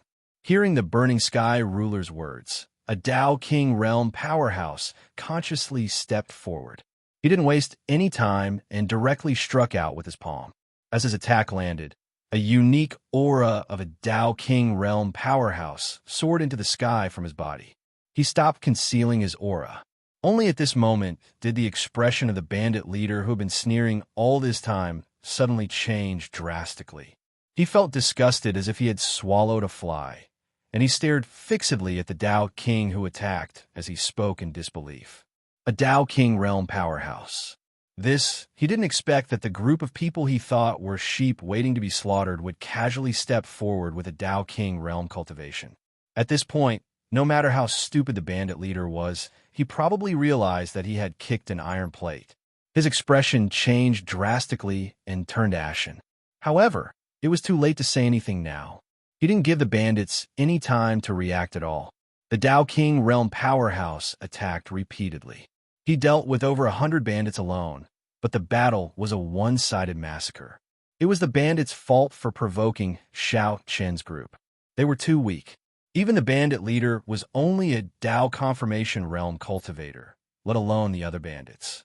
In less than 10 minutes, over 100 bandits were slaughtered by the Tao King Realm powerhouse. According to the Burning Sky ruler, the Tao King Realm powerhouse didn't kill the bandit leader. Instead, he carried the bandit leader to the Burning Sky ruler like a chicken and threw him to the ground. Then, the Tao King Realm powerhouse respectfully said to the Burning Sky ruler, "My lord, it's all done." Hearing this, the Burning Sky ruler softly grunted in acknowledgement. Then, he strode over to the bandit leader and looked down at him condescendingly. "I ask and you answer. Do you understand? If I'm not satisfied with your answer, I'll make you wish you were dead." The bandit leader was completely scared out of his wits. When he heard the Burning Sky ruler's words, he immediately nodded like a chicken pecking at rice. His eyes were filled with fear. It didn't take much effort for the bandit leader to answer all of the Burning Sky ruler's questions. In the end, when the Burning Sky ruler saw that he couldn't get any valuable information out of him, he flicked his finger and ended the bandit leader's life. After casually dealing with a group of bandits, everyone learned some useful information from them. First of all, the entire Sky River continent was divided into 4 prefectures, 18 mansions, and 100 counties. In other words, there were 100 counties in the entire Sky River continent. Above the 100 counties were 18 mansions. In the end, the 4 prefectures led the entire Sky River continent. At the same time, everyone was currently in Danyang County, one of the 100 counties. Above Danyang County was the Tianfeng Mansion, which belonged to the ancient Saint Province. After learning everyone's current location, the Burning Sky ruler also learned that there was a city called Moontrace City about a day's journey ahead. It could be said that they had obtained a lot of useful information from the bandit leader. However, it was a pity that the bandit leader only knew this much. He didn't know anything about the sacred clans, sacred empires, or sacred sects. However, this couldn't be blamed on him. With his status, he obviously couldn't come into contact with that level. Let's go to Moontrace City first. With this information, the Burning Sky ruler immediately decided to head to Moontrace City first. There, they could obtain more information. At the same time, it could also allow everyone to rest and adapt to the environment of the Sky River continent. 6th update, please bookmark, please recommend.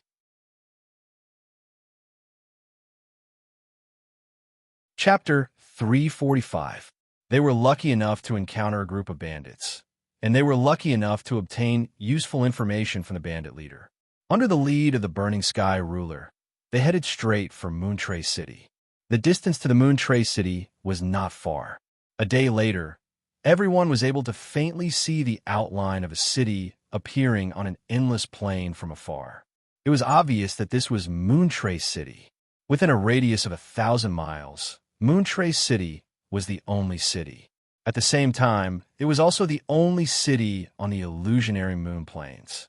After finally finding the city, they quickly arrived at the city gate. However, they were stopped by the guards of the city gate. "Are you from outside?" Facing such a large group of unfamiliar guests, the guard was a little suspicious, so he asked. When he heard the guard, a Tao King Realm expert stepped forward and smiled. "My lord, we're all from outside the city. Is it because of the illusionary moon gathering? All right, 10 low-grade spirit stones for each person to enter the city." Hearing the Tao King Realm expert's words, the guard carefully sized them up, then said in a bad mood, "Illusionary moon gathering?" He didn't know what it was, but it should be some sort of gathering. Perhaps it was very famous.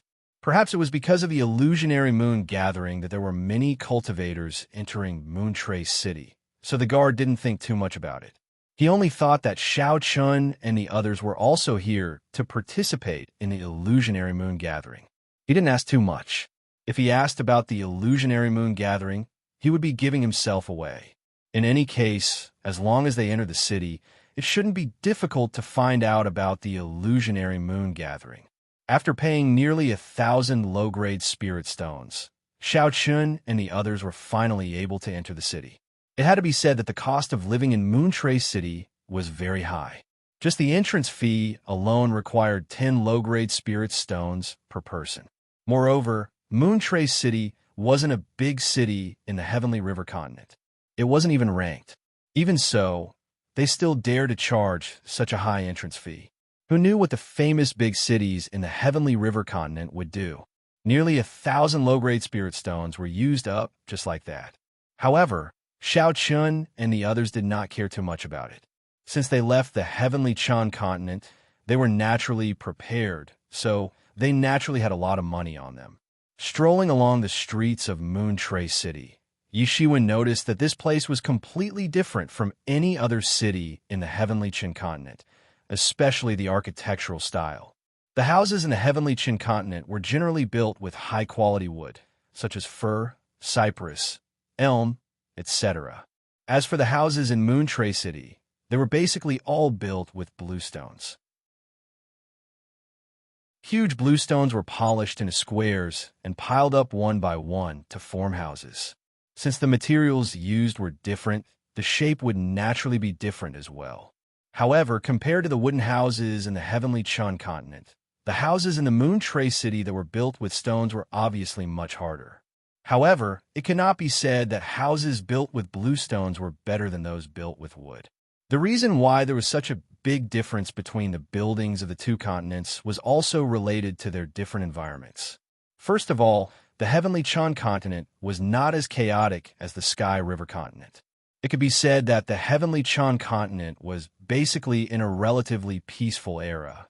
Other than the war with the demonic cultivators, there had not been any large-scale battles for thousands of years.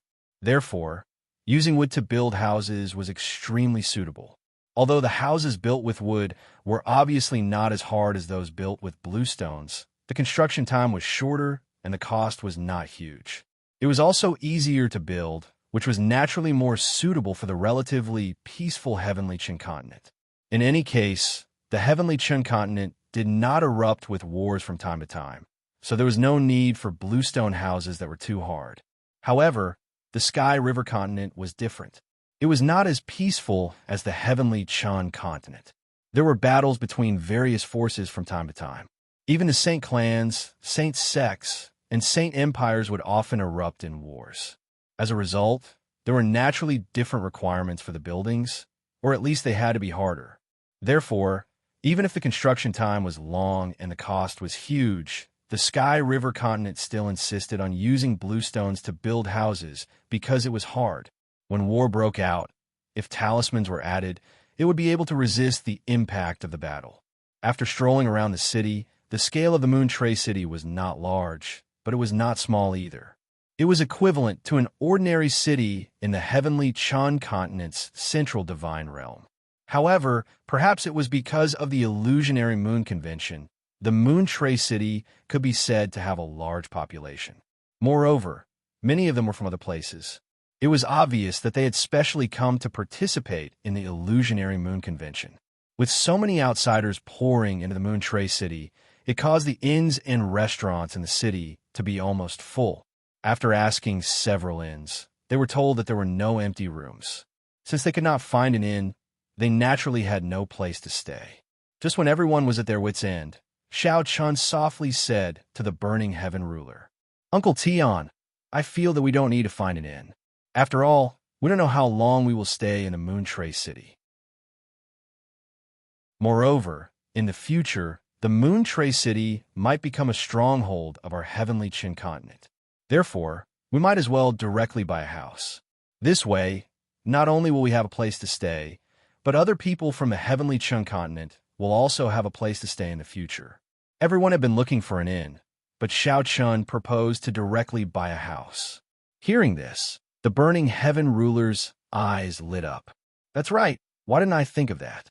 Xiao Chen's proposal made the Burning Heaven ruler overjoyed. That's right, everyone had just arrived in the Heavenly River continent. They didn't know how long they would stay in the Moontrace City.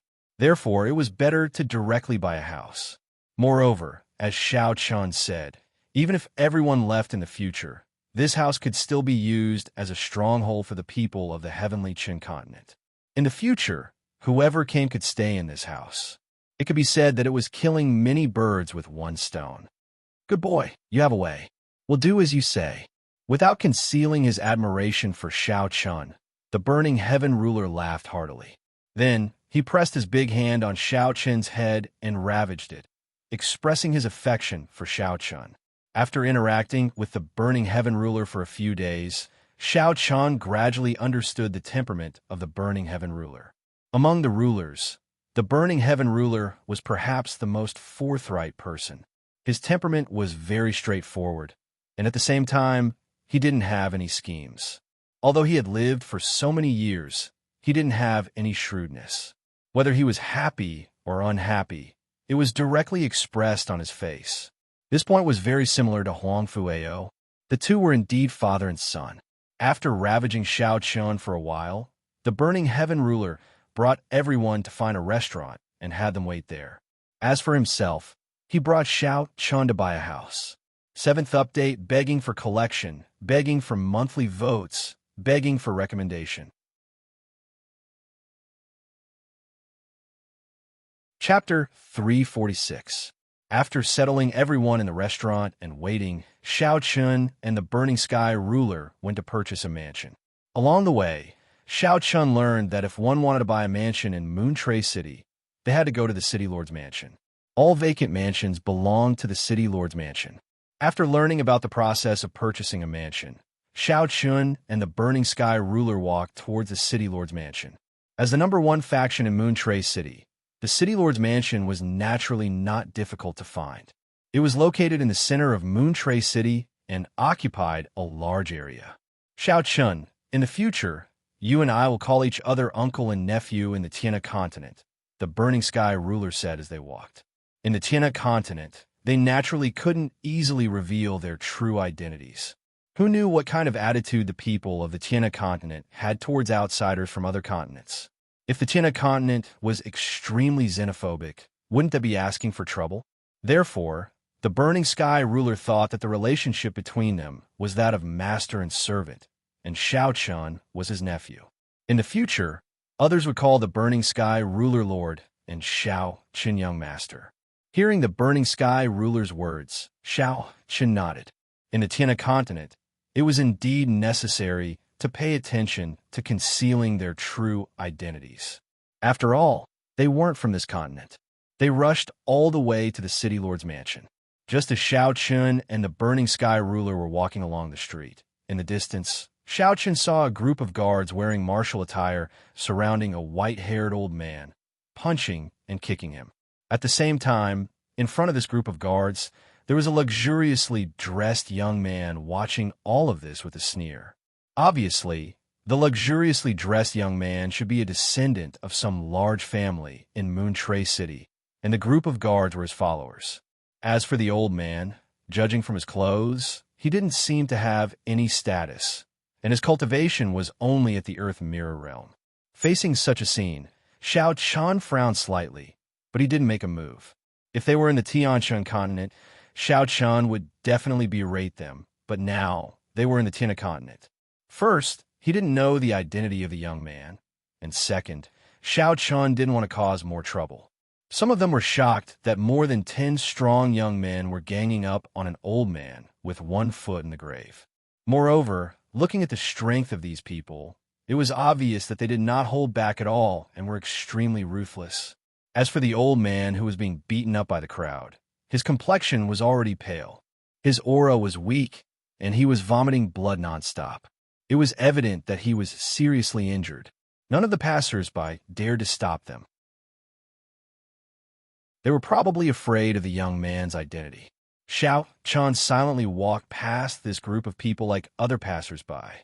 Just as he passed by the young man, he heard the young man say, with a sneer, "An old fart dares to meddle in other people's business. Isn't she just a slut? It's fine if I kill him, but you still dare to report me to the City Lord Manor. You don't know what you're talking about. Beat him up ruthlessly."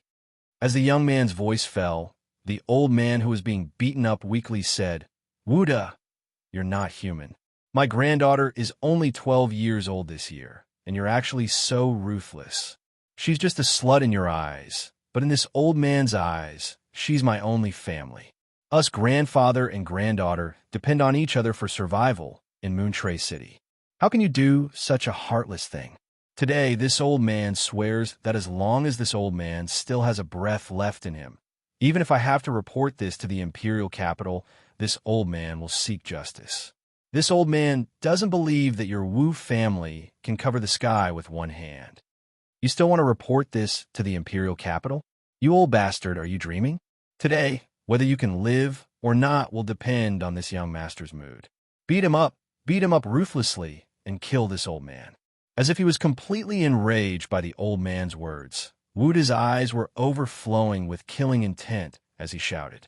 Upon hearing Wuda's words, the dozen or so henchmen under him became even more ruthless in their attacks. Xiao Chun passed by Wuda. From the brief conversation between the two of them, he could make out some clues. The matter should be that Wuda took a fancy to the old man's granddaughter, who was then forcefully taken advantage of and finally tortured to death by Wuda. The old man was filled with grief and indignation, so he went to the city lord manor to report Wuda. In the end, Wuda found out about this matter, which was why he beat the old man up on the street. According to the old man, the granddaughter was only 12 years old. At such an age, she could only be considered a little girl. But even so, Wuda actually tortured her to death. Xiao Chen originally intended to ignore this matter, but just as he was about to leave, he heard the old man's angry roar from behind. Wuda, this old man will not let you go even if I become a ghost. You bastard.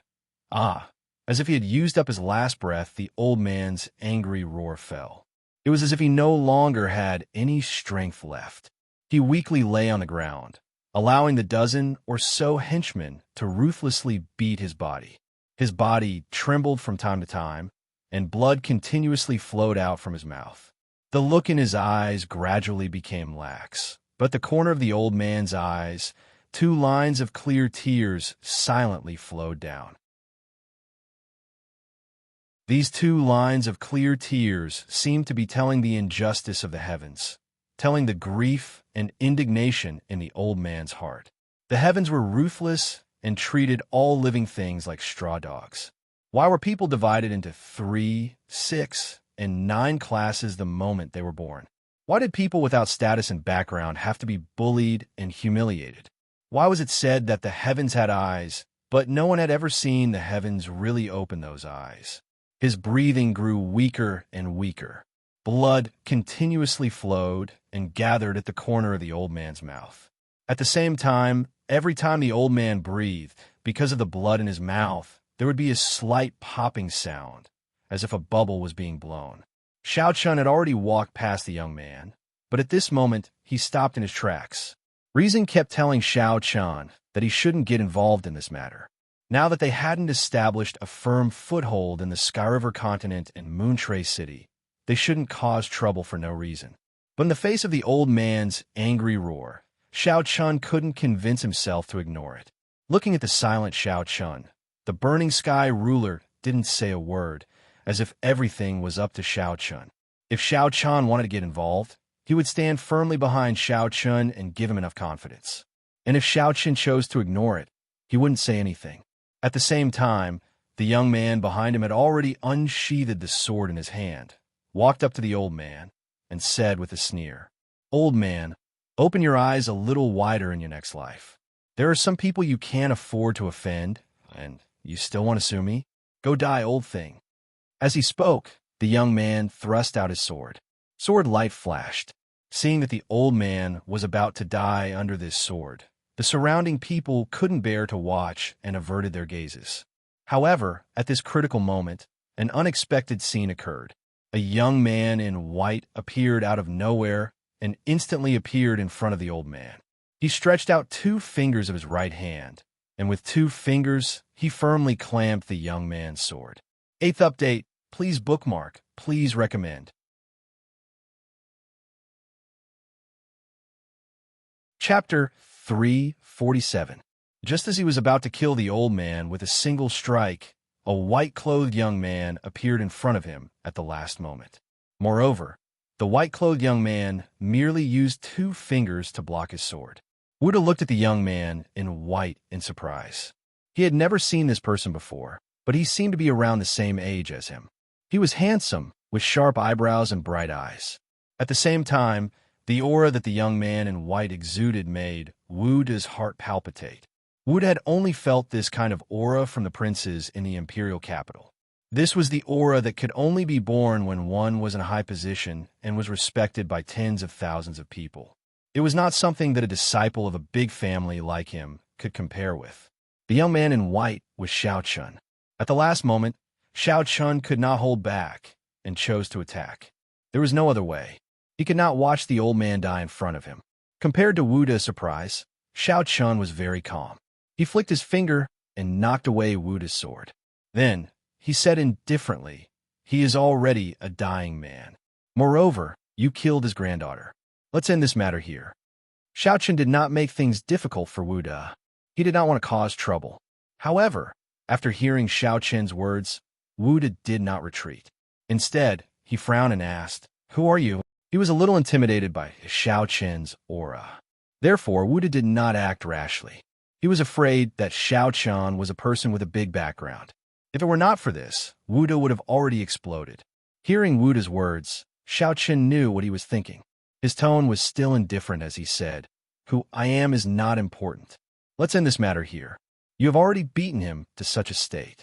Why do you have to take his life?" Xiao Chun was unwilling to reveal his identity. Hearing this, Wuda stared at Xiao Chun. He frowned and kept thinking. It was true that Wuda was a hedonistic son of a rich family.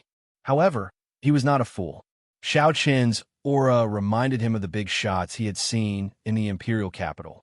Although no one dared to provoke the Wu family in Moontrace City, this was only limited to Moontrace City. Compared to the big shots in the imperial capital, his Wu family was just a small shrimp. Therefore, when facing Xiao Chun, Wuda was a little afraid. If Xiao Chun really had a powerful background, then Wuda could not afford to offend him. Since he could not figure out Xiao Chun's background, Wuda eventually chose to take a step back. He thought to himself that when he got back, he would investigate Xiao Chun's background thoroughly. If he really had a powerful background that the Wu family could not afford to offend, then he would drop the matter. However, if Xiao Chun was just a facade, then Wuda would definitely make him regret it. How dare he recklessly meddle in Wuda's business? Putting away his long sword, Wuda coldly snorted and said, "Let's go." After saying that, he turned around and left with a group of guards. Watching Wuda leave, Xiao Chun did not say anything, although he had already guessed that Wuda would not let the matter rest. Once he found out that he had no background, he would definitely come looking for trouble. However, Xiao Chun did not regret it. Since he had already done it, he naturally would not be afraid of Wuda. Moreover, Xiao Chun did not want to cause trouble, but that did not mean that Xiao Chun was afraid of trouble. Xiao Chun did not care about a small family like the Wu family. With everyone's strength, they could easily destroy a small family like the Wu family. The only trouble was that after destroying the Wu family, it was very likely that other powerful forces would be involved. This was what Xiao Chun was worried about. Turning around, Xiao Chun arrived in front of the old man and squatted down. He discovered that the old man's injuries were indeed very serious. It was as if he only had a single breath left. If he left him alone, he would not be able to live for long. Xiao Chun took out a healing pill from his storage ring.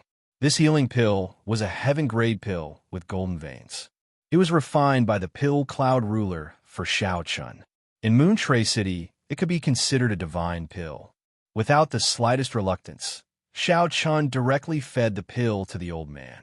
Immediately after, the Burning Sky ruler used a sound transmission talisman to summon a cultivator from the heavenly Qin continent to take care of the old man.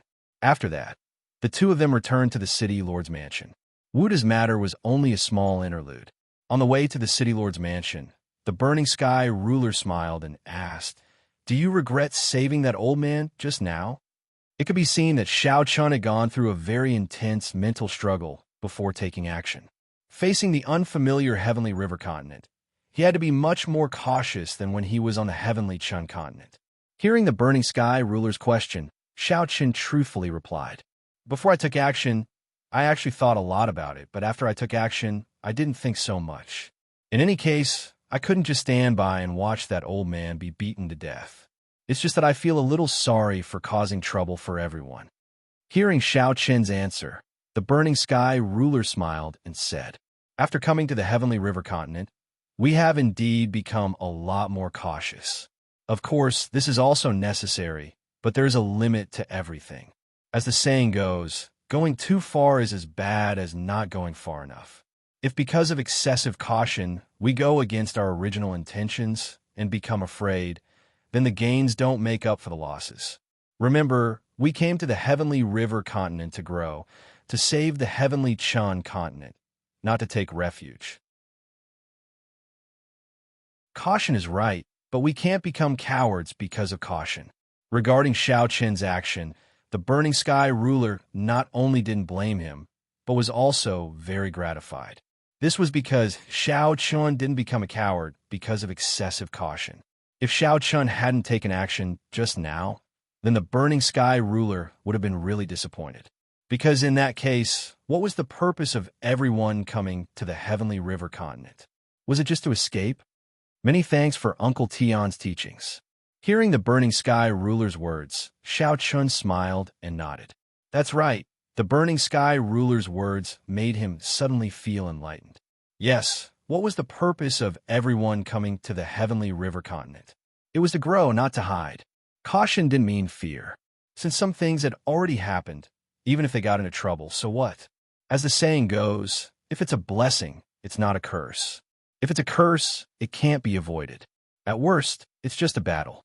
Seeing Xiao understand, the Burning Sky ruler smiled and nodded. Then, the two quickly arrived outside the City Lord's mansion and explained their purpose to the guards. Soon, the two arrived at the front yard of the City Lord's mansion, in a hall dedicated to the business of buying and selling mansions. At the same time that Xiao and the Burning Sky ruler arrived at the City Lord's mansion, Wuda, who had returned to the Wu family, sat on the main seat of his residence. In front of Wuda, a middle-aged man with a Dao querying realm cultivation base stood respectfully. This person was the head steward of the Wu family, Wu Fu. Looking at Wu Fu, Wuda coldly said, "Uncle Fu, you must investigate that brat for me. I want to see who exactly he is and how dare he meddle in my business." "Young master, don't worry. This old servant will do it right away." Hearing Wuda's words, Wu Fu nodded and immediately turned to leave. 9th update, please bookmark, please recommend.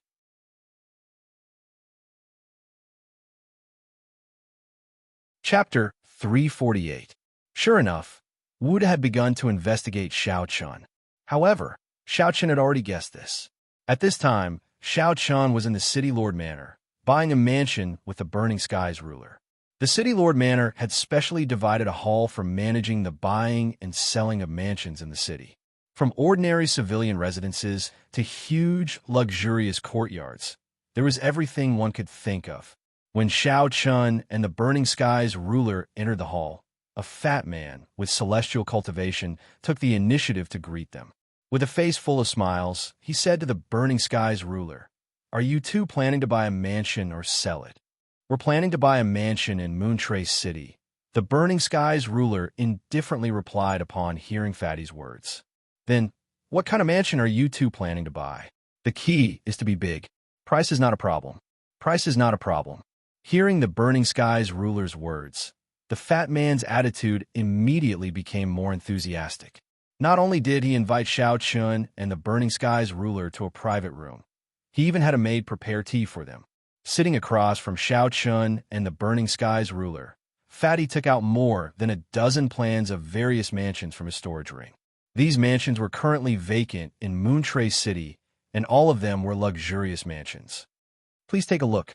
There are currently 18 vacant mansions in Moontrace City. These are the plans of these mansions.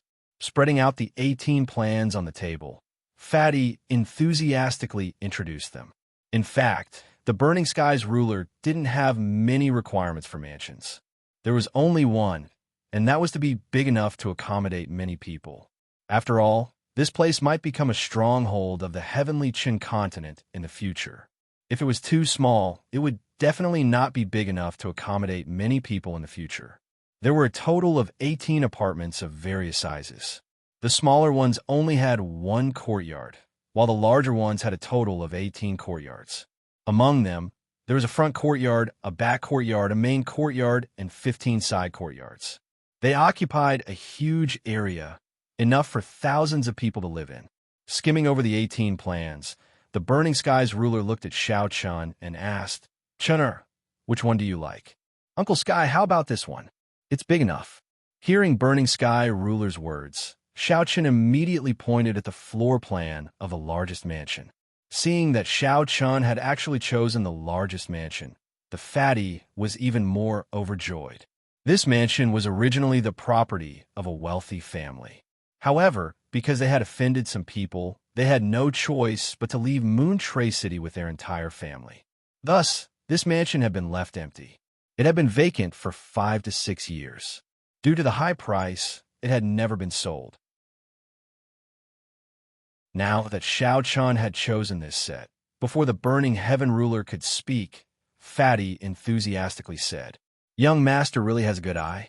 This mansion can be considered one of the best in the entire Moon Tray City. If not for the fact that the previous owner had offended the Wu family and was forced to leave, this mansion would definitely not be put up for sale." Someone who offended the Wu clan and was chased out of Moon Tray City? Hearing this, Xiao Chun sneered inwardly. It seemed that this Wu clan was indeed nothing good. However, this wasn't important. After some discussion, the Burning Skies ruler finally bought this mansion for 100,000 mid-grade spirit stones. Spirit stones were divided into top, upper, middle, and lower grades. The price difference between each grade was 100-fold. In other words, 100 low-grade spirit stones could only be exchanged for one mid-grade spirit stone. Moreover, it was a price with no market. As for 100,000 mid-grade spirit stones, that was 10 million low-grade spirit stones. This price was indeed a sky-high price for ordinary cultivators. However, to the Burning Skies ruler, it really wasn't a big deal. After paying 100,000 medium-grade spirit stones on the spot and obtaining the title deed for the mansion, the Burning Heaven ruler said, "My uncle and nephew came from a nearby city. We don't have a place to stay yet. If it's possible, I'd like to ask you to take us there now." Fatty naturally wouldn't refuse the Burning Skies ruler's request. He enthusiastically personally led the Burning Skies ruler and Xiao Chun to the mansion. The mansion was located in the east of Moon Tray City, in the inner city area. It was very prosperous. Fatty chatted with the two as they hurried to the mansion. "The two of you shouldn't have hired maids and servants yet, right? I do have some connections, and I can sell them to you at a cheaper price. Don't worry, they will definitely be clever and skillful. Even their appearances will be guaranteed to satisfy the two of you." After selling the mansion, Fatty still wanted to promote the maids and servants. After all, it was impossible to live in such a large mansion without maids and servants. However, upon hearing Fatty's words, the Burning Skies ruler flatly refused without a second thought. "No need. We will find maids and servants ourselves. No trouble." Fatty wasn't dissatisfied with the Burning Skies ruler's decisive refusal. After all, the mansion had already been sold, and the commission he received was enough for Fatty to live happily for several years. A few maids and servants were obviously not too important. Naturally, it was impossible for Fatty to find maids and servants. In the future, this place would be the stronghold of the heavenly stellar continent. If there were outsiders, wouldn't this secret be exposed very quickly? Therefore, in the eyes of Xiao Chun and the Burning Skies ruler, maids and servants were not needed. Even if they were needed, they would have to go through a strict assessment and be 100% trustworthy before they could recruit them. It didn't take long for the trio to arrive at the mansion from the City Lord's mansion. Perhaps because no one had lived here for a long time, the mansion was very dirty and messy. Some of the furniture that hadn't been moved away in time was already tilted and covered in a thick layer of dust. "Many thanks. Please accept this small token of our appreciation. We will do the rest ourselves." After walking around the mansion, the Burning Skies ruler took out 100 low-grade spirit stones and handed them to Fatty. His meaning was very clear. There was nothing else for him to do. Hearing the Burning Skies ruler's words, Fatty was polite and quickly left. The people in this line of work were obviously experts at reading people's expressions. Naturally, they wouldn't stay here and refuse to leave. After sending off Fatty, the Burning Skies ruler and Xiao Chun stood in the front yard and looked at the dusty courtyard. The Burning Skies ruler softly asked, "How is it? What do you think?" "Very good. Although it's a bit messy, it'll be fine after a bit of cleaning," replied Xiao Chun. In the future, this will be our first home in the Heavenly River continent. Since that's the case, Chun-er, you could choose a name for it. Tomorrow, I'll have someone make a plaque and hang it outside the door." "A name?" "Uncle Tion, how about Heavenly Stellar Residence?" "Heavenly Stellar Residence? Good, not bad. Heavenly Stellar Residence. This name is not bad. In the future, as long as people from the Heavenly Stellar continent come here, they will be able to see the mystery behind it at a glance." "Good. Let's call it Heavenly Stellar Residence." Xiao Chun named their first home in the Heavenly Stellar continent as Heavenly Stellar Residence. Hearing this name, the Burning Skies ruler obviously liked it very much. He immediately decided that tomorrow he would have someone make a plaque. 10th update, please bookmark, please recommend.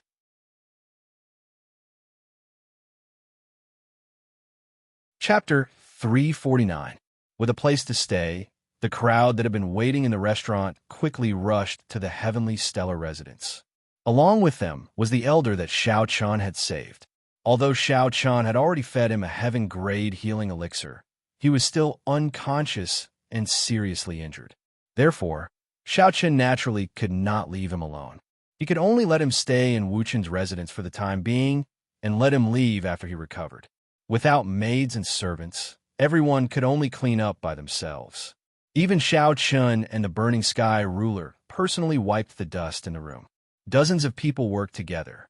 However, it was a little too big. Therefore, they used an entire day to clean up the entire courtyard. This was because they were all cultivators. If they were ordinary people, they would not be able to finish cleaning in 3 days. After a thorough cleaning, the Heavenly Stellar Residence looked brand new. It already had a faint feeling of a rich family. However, although the cleanliness was done, there was still a lot of furniture that needed to be added. After all, no one lived here for a long time. The previous furniture was already useless. 2 Dao querying realm cultivators were sent to buy furniture and build a plaque to hang outside the door. Because they didn't lack money, and they also had the Burning Sky ruler's large treasury, everything went very smoothly. The next day, all the furniture was sent over, and a plaque with the words Heavenly Stellar Residence was hung outside the door. After everything was done, everyone was divided into rooms. The Burning Sky ruler sat on the main seat. Naturally, no one had any objections. However, Xiao Chun was also living with the Burning Sky ruler. In the huge main courtyard, only Xiao Chun and the Burning Sky ruler lived in it. Finally, there was a place to stay. This was indeed a great psychological relief for everyone. At least they were no longer homeless and had nowhere to stay. 3 days passed. On this day, the Burning Sky ruler gathered everyone in the main hall. There were a total of 78 people. The Burning Sky ruler sat on the main seat. Xiao Chun sat below him. As for the others, they sat on the left and right according to their cultivation. The Burning Sky ruler looked at everyone below and said indifferently, "Although we now have a place to stay, we still can't be careless. Our identities must not be known to outsiders. Do you understand? Sir, please rest assured. All of us have engraved this point in our hearts. We will be extremely careful when we go out." Hearing the Burning Sky ruler's words, the 10,000 Weapon Pavilion's deputy pavilion head respectfully replied. Among the crowd, besides Sky Burning Ruler, the 2 super experts in the Dao Master realm had the highest cultivation. Among them, the deputy leader of the 10,000 Weapon Pavilion was called Zhang Qi, while the deputy leader of the Heaven Dan Valley was called Si Kongming. Hearing Zhang Qi's words, The burning sky ruler faintly nodded. Then he continued, "In the past few days, did you find any useful information, especially regarding the Illusionary Moon Conference?" They had already stayed in the Heavenly Stellar residence for 3 days. During these 3 days, they naturally didn't stay idle. They either went out alone, in pairs, or in groups of 3 or 5. On the one hand, they were familiar with the environment of Moontrace City. On the other hand, they wanted to learn more about the Heavenly River continent, or rather, the situation of the Danyang region. After 3 days of familiarization, everyone had a certain understanding of the Danyang region that they were currently in.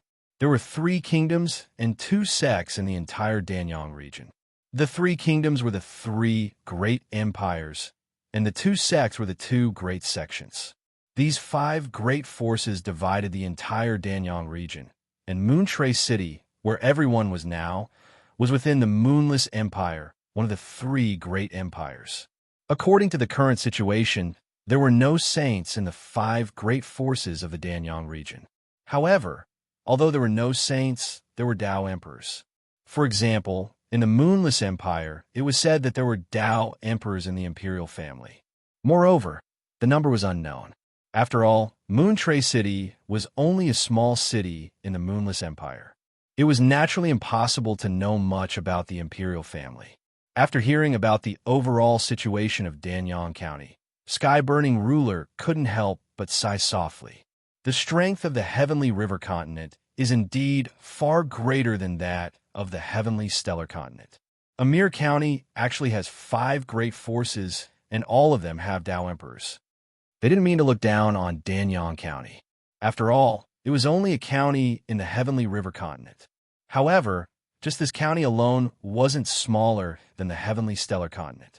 At the same time, according to everyone's guess, the number of Tao emperors in this county wouldn't be less than the current Heavenly Stellar continent. In other words, the strength of a county in the Heavenly River continent was equivalent to the strength of the entire Heavenly Stellar continent. Even if it was inferior, it wouldn't be too far off. There were 100 such counties in the Heavenly River continent. They knew the most about the situation in Danyang County. Above Danyang County was the Tianfeng Prefecture. As one of the 18 prefectures in the Heavenly River continent, the Tianfeng Prefecture governed 6 counties. The one who dominated the Tianfeng Prefecture was the sage sect that everyone paid the most attention to. It was called Tianfeng Xingzong. It was very difficult to inquire about the name of Tianfeng Xingzong in Moontrace City. Everyone only got the name Tianfeng Xingzong. As for the strength of Tianfeng Xingzong, no one knew. However, since it could be called a sage sect and ruled an entire prefecture, its strength naturally couldn't be underestimated. Moreover, Tianfeng Xingzong definitely had a saint overseeing it. For the time being, they didn't plan to come into contact with Tianfeng Xingzong. According to the decision made by Burning Sky ruler and Xiao Chun, it was best for everyone to first gain a firm foothold in the Danyang County. After all, even in the Danyang County, based on the current situation, Burning Sky ruler was no longer an invincible existence. The 3 countries and 2 sects in the Danyang County all had Tao emperors overseeing them. As such, training in the Danyang County was clearly the best choice. After talking about the Danyang County, Burning Sky ruler asked about the situation of the Illusionary Moon Conference. The Illusionary Moon Conference was held in Moontrace City. Hearing Burning Sky ruler's words, Zhang Qi said, "My lord, according to our investigation, the Illusionary Moon Conference was held by the Moonless Empire's imperial family. The purpose seems to be to divide a treasure called the Illusionary Moon Fruit. It said that the Illusionary Moon Fruit is the supreme treasure of the entire Illusionary Moon Plane and even the Moonless Empire. As a result, it's on the Illusionary Moon Ancient Tree. In the entire Danyang County, only the Illusionary Moon Plane has this Illusionary Moon Ancient Tree.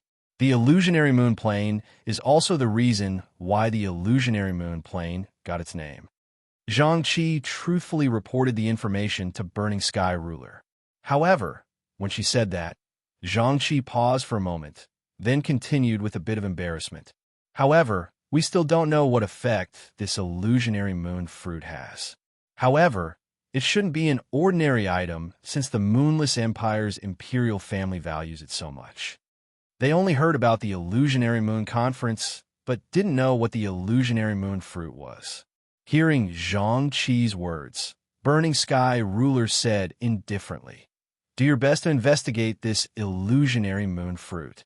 I want to know what kind of treasure it is and what effect it has." 11th update. Begging for collection, begging for monthly votes, begging for recommendations.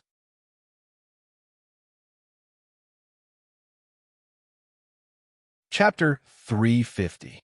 He originally thought that the Illusionary Moon Conference was just a simple gathering, but now it seemed like that wasn't the case.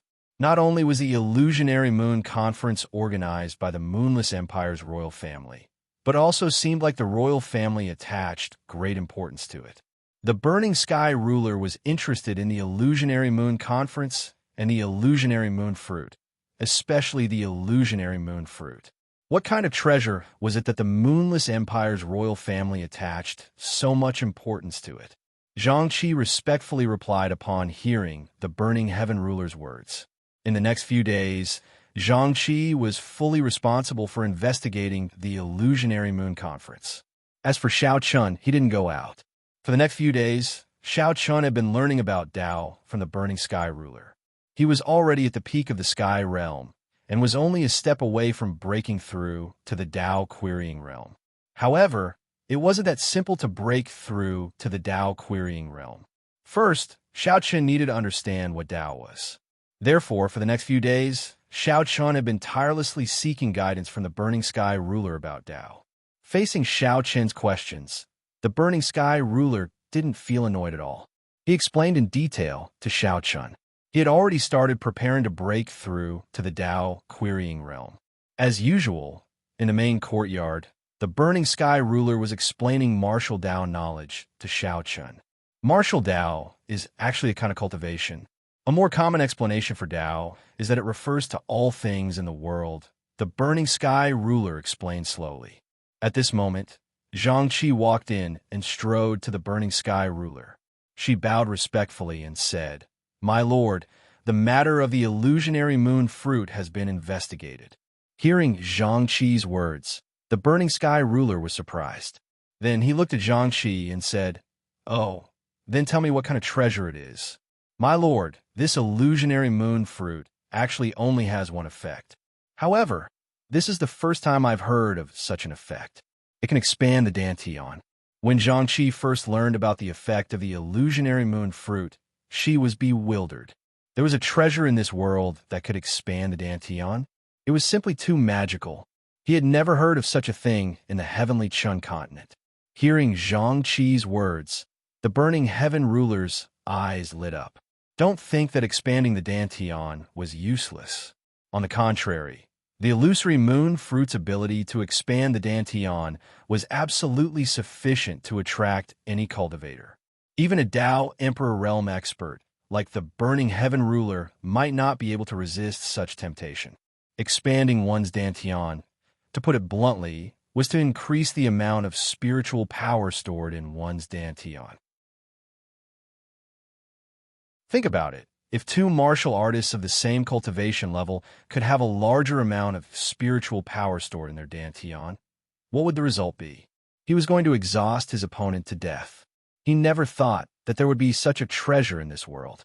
It could be said that the illusionary moon fruit was an irresistible temptation to any cultivator below the saint realm. Without much hesitation, the Burning Heaven ruler said in a deep voice, "It would be great if we could get the Mirage moon fruit," but as he spoke, the Burning Sky ruler looked at Zhang Qi. His meaning was clear. Since Zhang Qi was able to find out the effects of the illusionary moon fruit, then she definitely knew how to participate in the Illusionary Moon Conference. Facing the Burning Heaven ruler's gaze, Zhang Qi was clearly prepared and immediately spoke. "My lord, you already know that the Illusionary Moon Conference is held by the Moonless Empire's imperial family. Its purpose is to divide the illusionary moon fruit. According to the information I've gathered, the illusionary moon ancient tree bears fruit once every 100 years, and each time it bears no more than 500 fruits.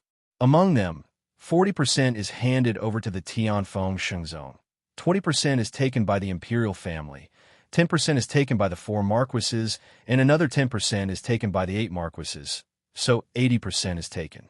The remaining 20% is taken by the imperial family, so that the large families of the Moonless Empire have no complaints.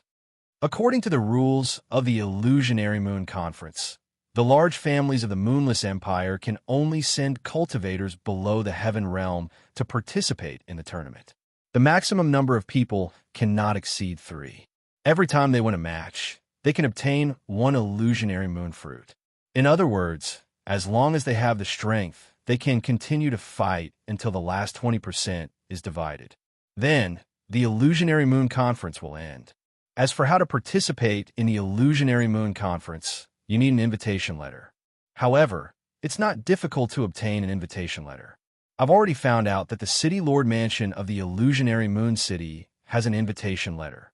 However, you need to spend 10,000 mid-Great Spirit Stones to purchase it. Moreover, the buyer's cultivation is limited. The Moonless Empire's imperial family didn't set the threshold too high. After all, the purpose of holding the Illusionary Moon Conference was to prevent the large families of the Moonless Empire from complaining.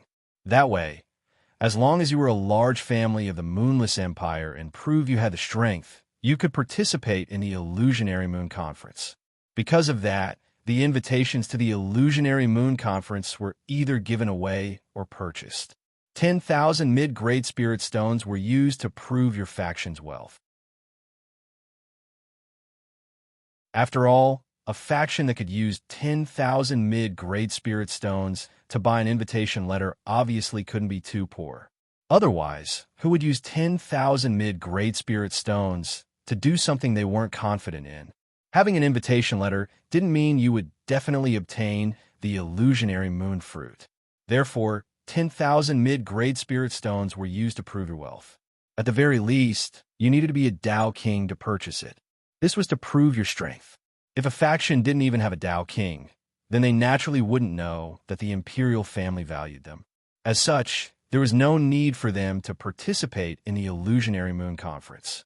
To put it bluntly, the 20% of the Illusionary Moon fruits in the Illusionary Moon Conference was actually used by the imperial family to buy people's hearts.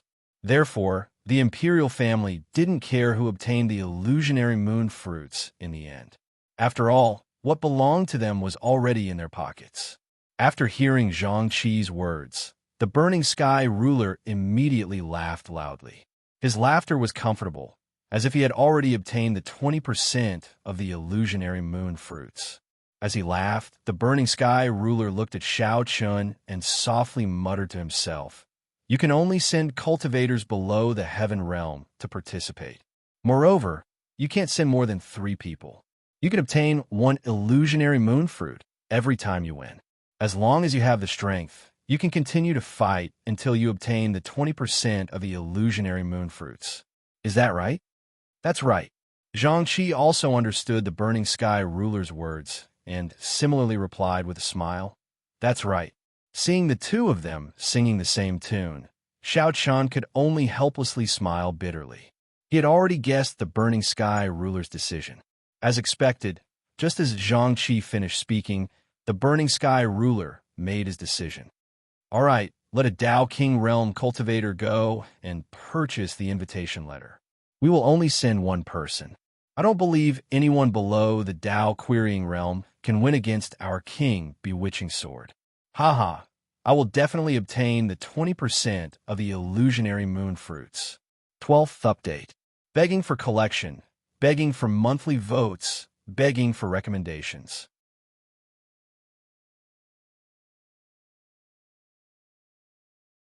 Chapter 351. To put it bluntly, the Illusionary Moon Convention was a way for the royal family to win people over. After all, they had already obtained the benefits that the royal family deserved. As for the remaining 20%, if the royal family still wanted to take it for themselves, it would obviously cause dissatisfaction among the other forces. Thus, it was better to just take it out and let the other forces compete for it. This way, Not only could it dispel the dissatisfaction in the hearts of the other forces, it could also win them over and make them more loyal to the royal family. Of course, regarding the illusionary moon fruit, the biggest winner was obviously the Tian Feng Shengzong. They didn't need to do anything and could directly take away 40%. However, there was no other way. Tian Feng Shengzong was a sage sect and had a saint overseeing it. He had already sent people to the city lord's mansion to purchase the illusionary moon convention's invitation. To the burning sky ruler, the illusionary moon fruit was definitely a treasure. At least, no one in the heavenly Qin continent had ever heard of it. Moreover, it could increase the spiritual power capacity of a cultivator's dantian. This was truly heaven-defying.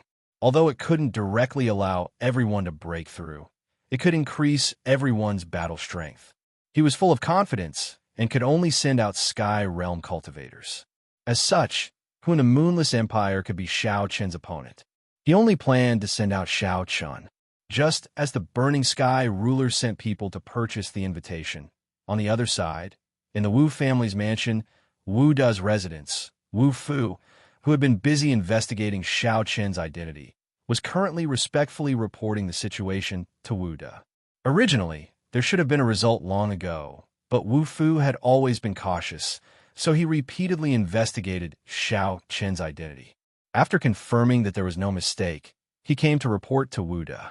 According to Wu Fu's investigation, Shao Chen and the others seemed to have appeared out of thin air.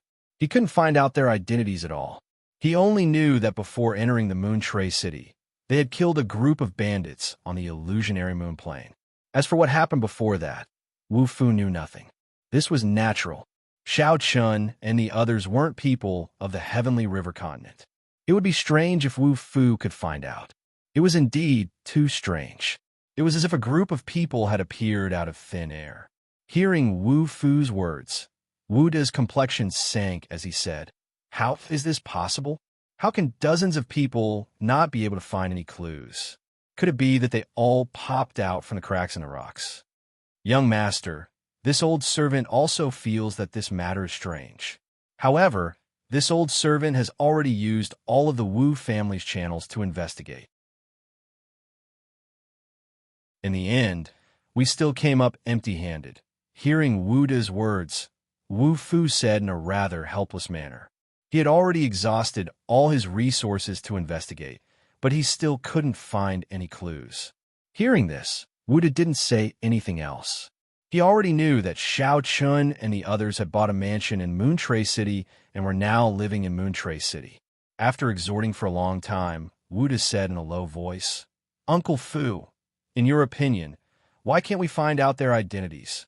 "Young master, for such a situation to occur, there are actually only two possibilities. The first is that this group of people really don't have any status and are merely villagers from an unknown small mountain village."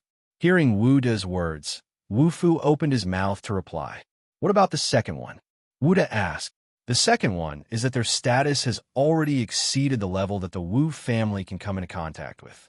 That's why we can't find out.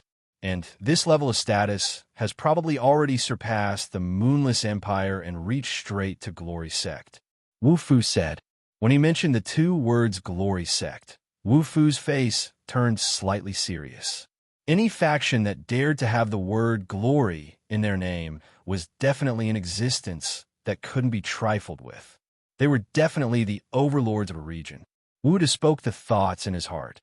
Hearing Wu Fu's words, Wu Da's expression turned even more complicated. He had been holding a grudge in his heart all this while. According to Wu Da's character, how could he possibly tolerate this? In Moon Tray City, it had always been him, Wu Da Huai, who was the one who helped others. Since when had anyone dared to spoil his plans? However, even though he was holding a grudge in his heart, Wu Da indeed didn't dare to take the risk. The development of the situation was a little strange and completely unexpected. Just as Wu Fu had said, there were generally only two possibilities for such a situation. If it was the first possibility, Wu Fu definitely wouldn't have the slightest scruples and could directly kill Shao Chun. But if it was the second possibility, Wu Fu didn't dare to imagine what the consequences would be if he acted rashly. If Shao Chun and the others were really related to Glory Sect, then it wouldn't be strange if the Wu family couldn't find out. But if the Wu family dared to make a move on someone from Glory Sect, then the consequences, he was in a dilemma. But at this moment, Wu Fu spoke up. Actually, young master, you don't have to do this.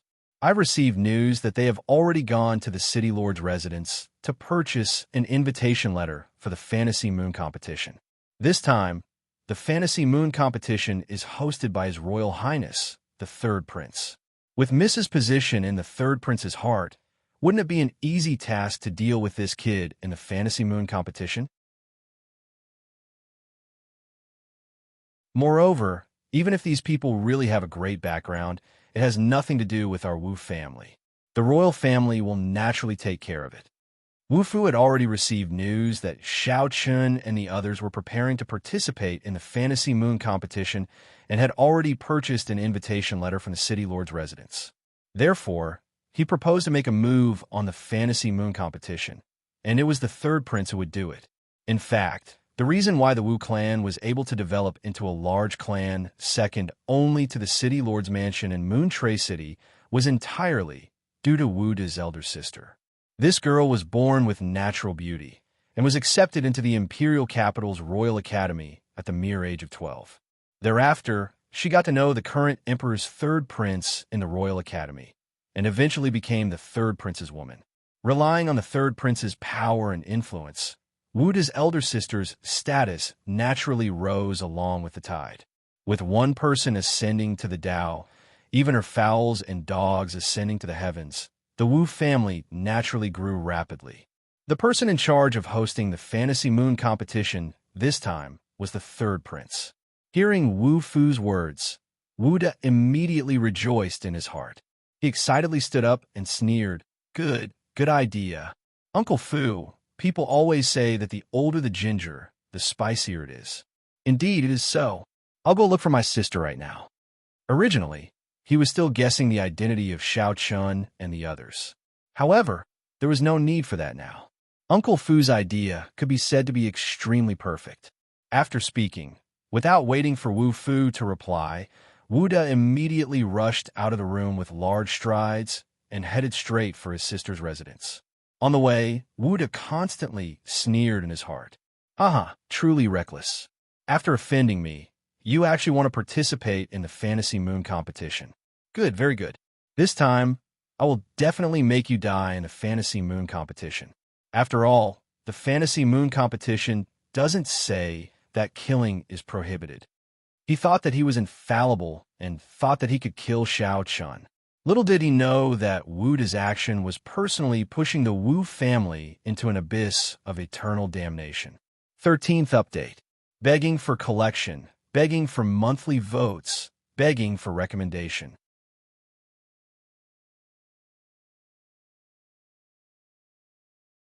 Chapter 352. Listening to Wu Fu's suggestion, Wu Da rushed to his sister's residence. The host of the Illusionary Moon Conference this time was the Moonless Empire's Third Prince. As the Third Prince's lover, Wu Da's sister had already returned to the Wu family. He arrived at a garden in the Wu family.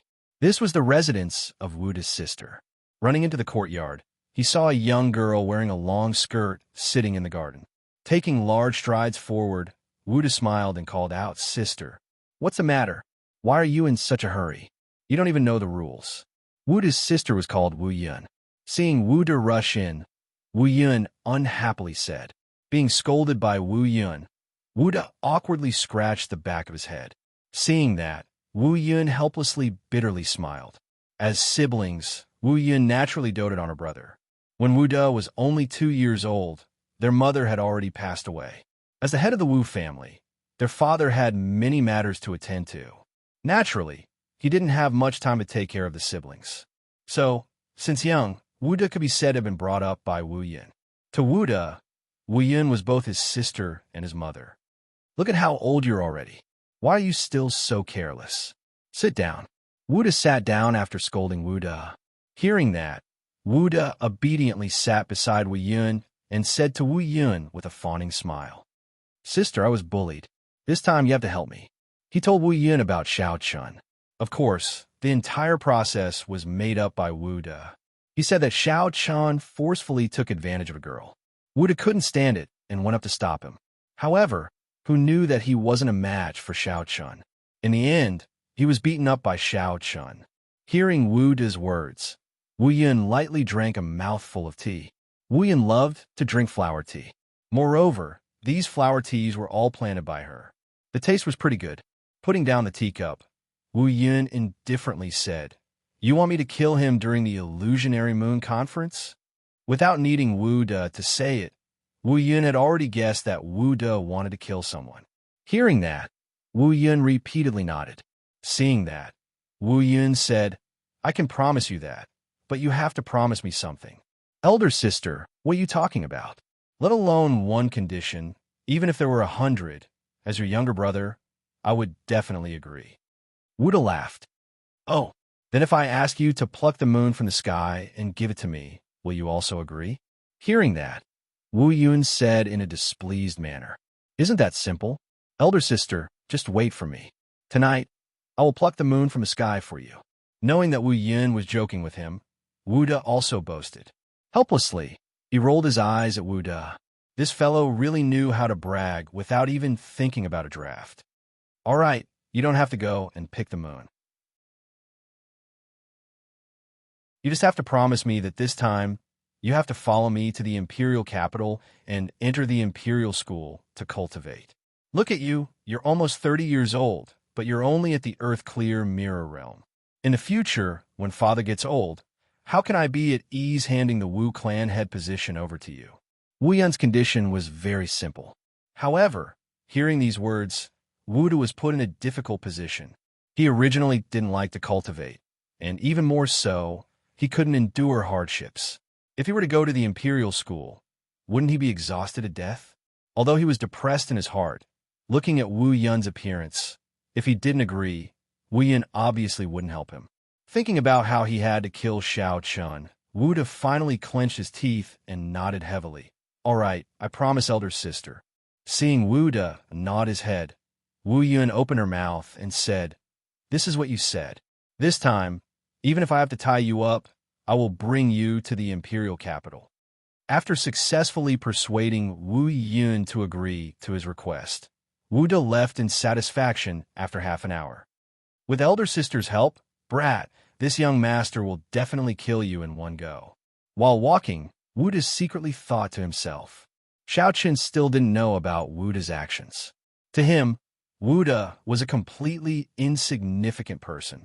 So after the previous incident, Xiao Chun didn't take Wuda seriously at all. If Wuda didn't come looking for trouble with him, then this matter would be over. However, if Wuda acted recklessly, then Xiao Chun didn't recommend directly exterminating the Wu family.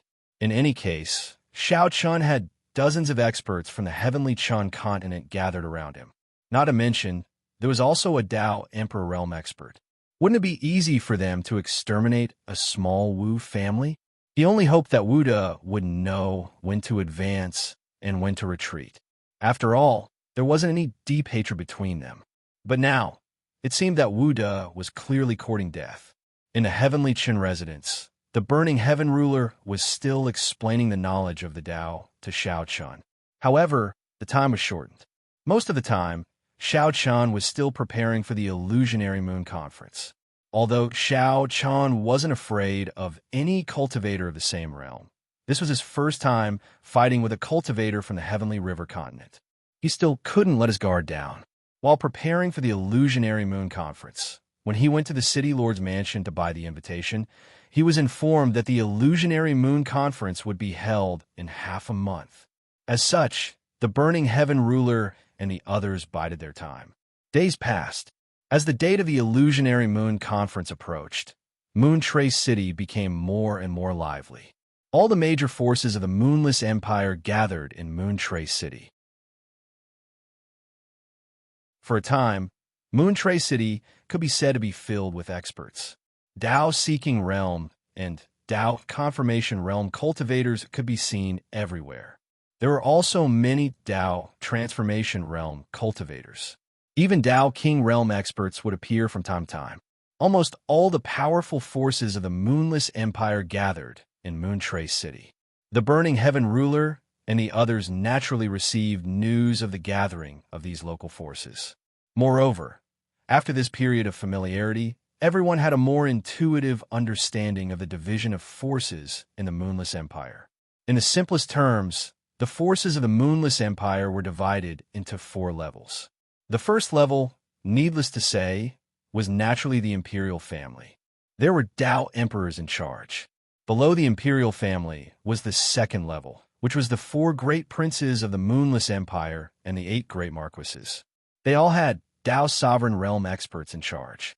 However, although they were at the same level, the 4 great princes were much stronger than the 8 great marquises. The above 2 levels were considered to be the upper-level forces of the Moonless Empire. The third level below was the various forces that participated in the Illusionary Moon Conference. They all had Tao King realm experts in their clans, and almost all of them had official titles in the Moonless Empire. The various forces at this level were considered the middle forces of the Moonless Empire. As for the 4th level, it was a clan like the Wu clan of Moontray City. They dominated the city, but there were no Tao King realm experts in their clan. In the entire Moonless Empire, they couldn't be seen in public. However, because of their large numbers, they were considered the basic forces of the Moonless Empire. 14th update. Begging for collection. Begging for monthly votes, begging for recommendations.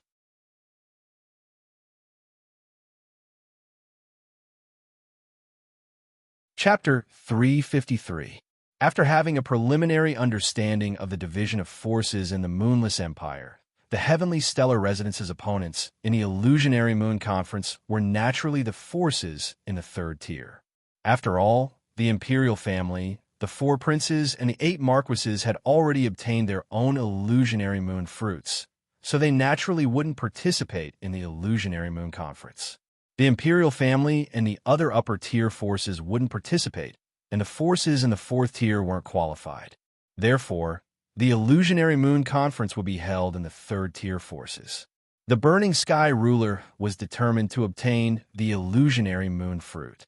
This was a rare opportunity. The strongest experts in the 3rd tier forces were only at the Tao King realm, so there was no pressure at all. With Xiao Qin's strength, the Burning Sky ruler had absolute confidence in him. If Xiao Qin couldn't win in the same realm, then it would be a waste of the title of Bewitching Sword King. After all, Xiao Qin was the leader of the 10 great prides of the Heavenly Stellar Continent. If he couldn't even win against an empire of the Heavenly River Continent, then how could he face the top geniuses of the Heavenly River Continent? Moreover, the participants in the Illusionary Moon Conference weren't the true geniuses of the Moonless Empire. They were only the geniuses of the 3rd tier forces, so there was naturally nothing to worry about. They quietly waited for the Illusionary Moon Conference to begin. At the same time, the various forces that were participating in the Illusionary Moon Conference had basically arrived at the Illusionary Moon City. They were all great clans that were in the 3rd echelon of the Moonless Empire, and there were almost 20 of them. Naturally, there was a difference in strength between these 20 great clans. The weaker clans merely had a single Tao King realm expert, and they were basically at the initial stage. As for the powerful forces, they didn't only have a Tao King realm expert, they even had someone at the perfection stage of the Tao Emperor realm. They were only a step away from the Tao Sovereign realm.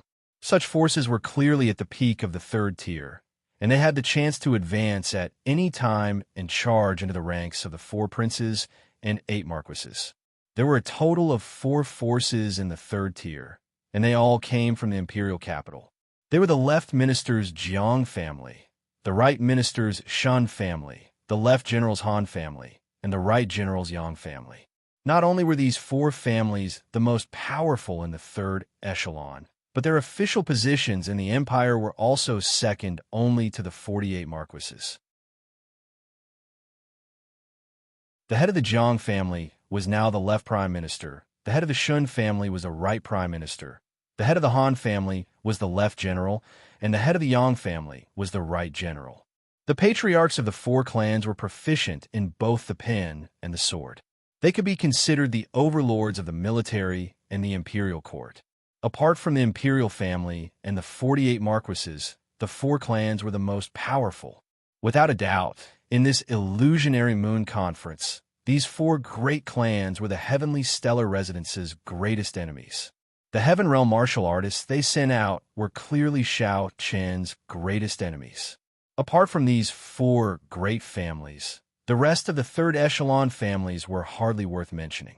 Even if they sent out Celestial Realm warriors, they were at most among the ranks of ordinary geniuses. Perhaps they were not even considered as Heaven's chosen ones, so there was no need to care about them.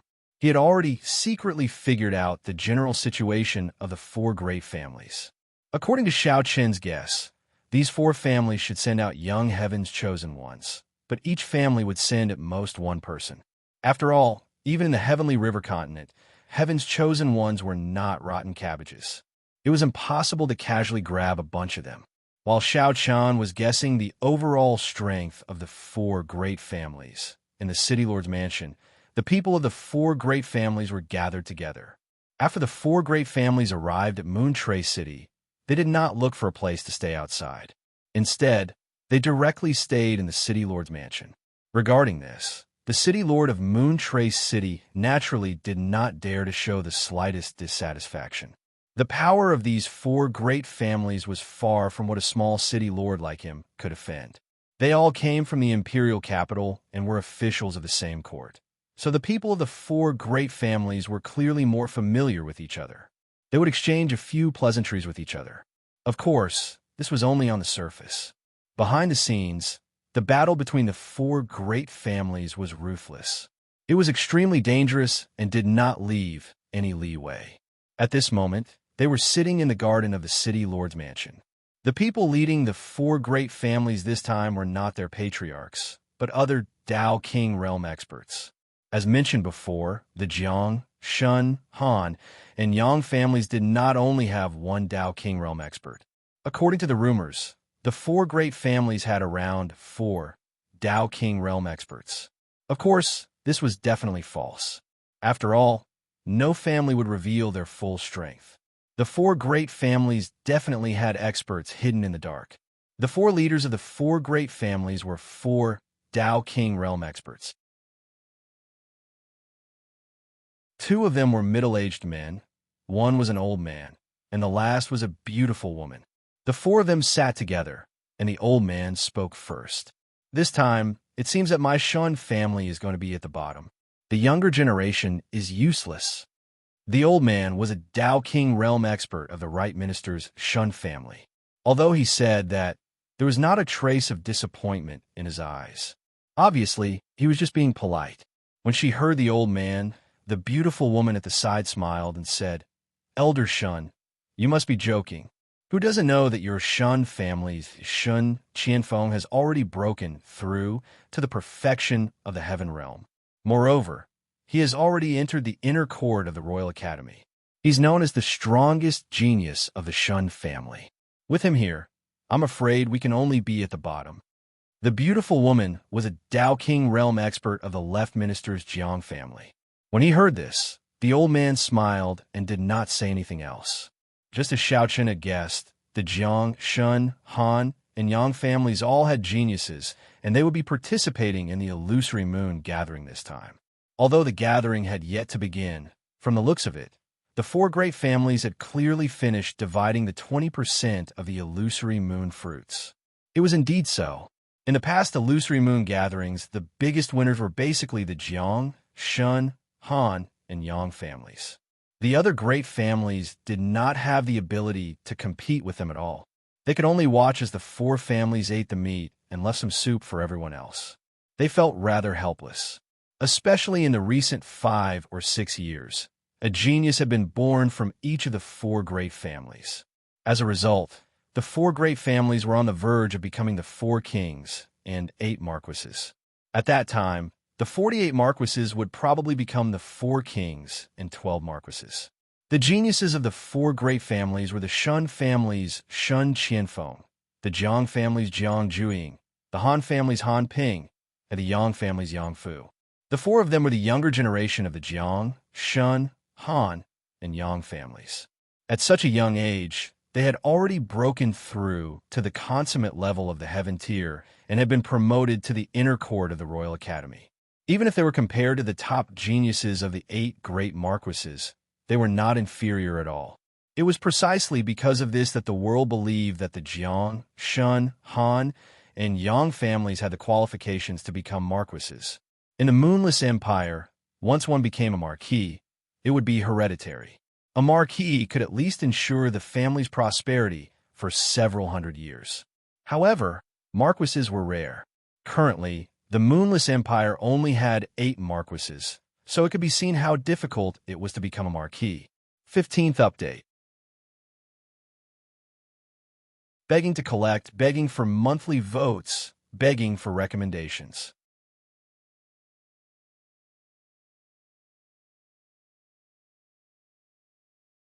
Chapter 354. Their greatest enemies were the Jiang, Shun, Han, and Yang families.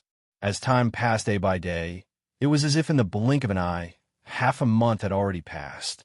On this morning, when the sky had just begun to brighten, the entire Moontrace city was bustling with noise and excitement.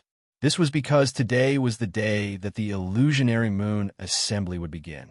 The location of the Illusionary Moon Convention is not in the Moontrace city, but in the Illusionary Moon Pavilion 20 li east of the city. At the same time, the Illusionary Moon Ancient Tree is also located in the Illusionary Moon Pavilion. Early in the morning, the various noble clans all left the city and rushed towards the Illusory Moon Pavilion.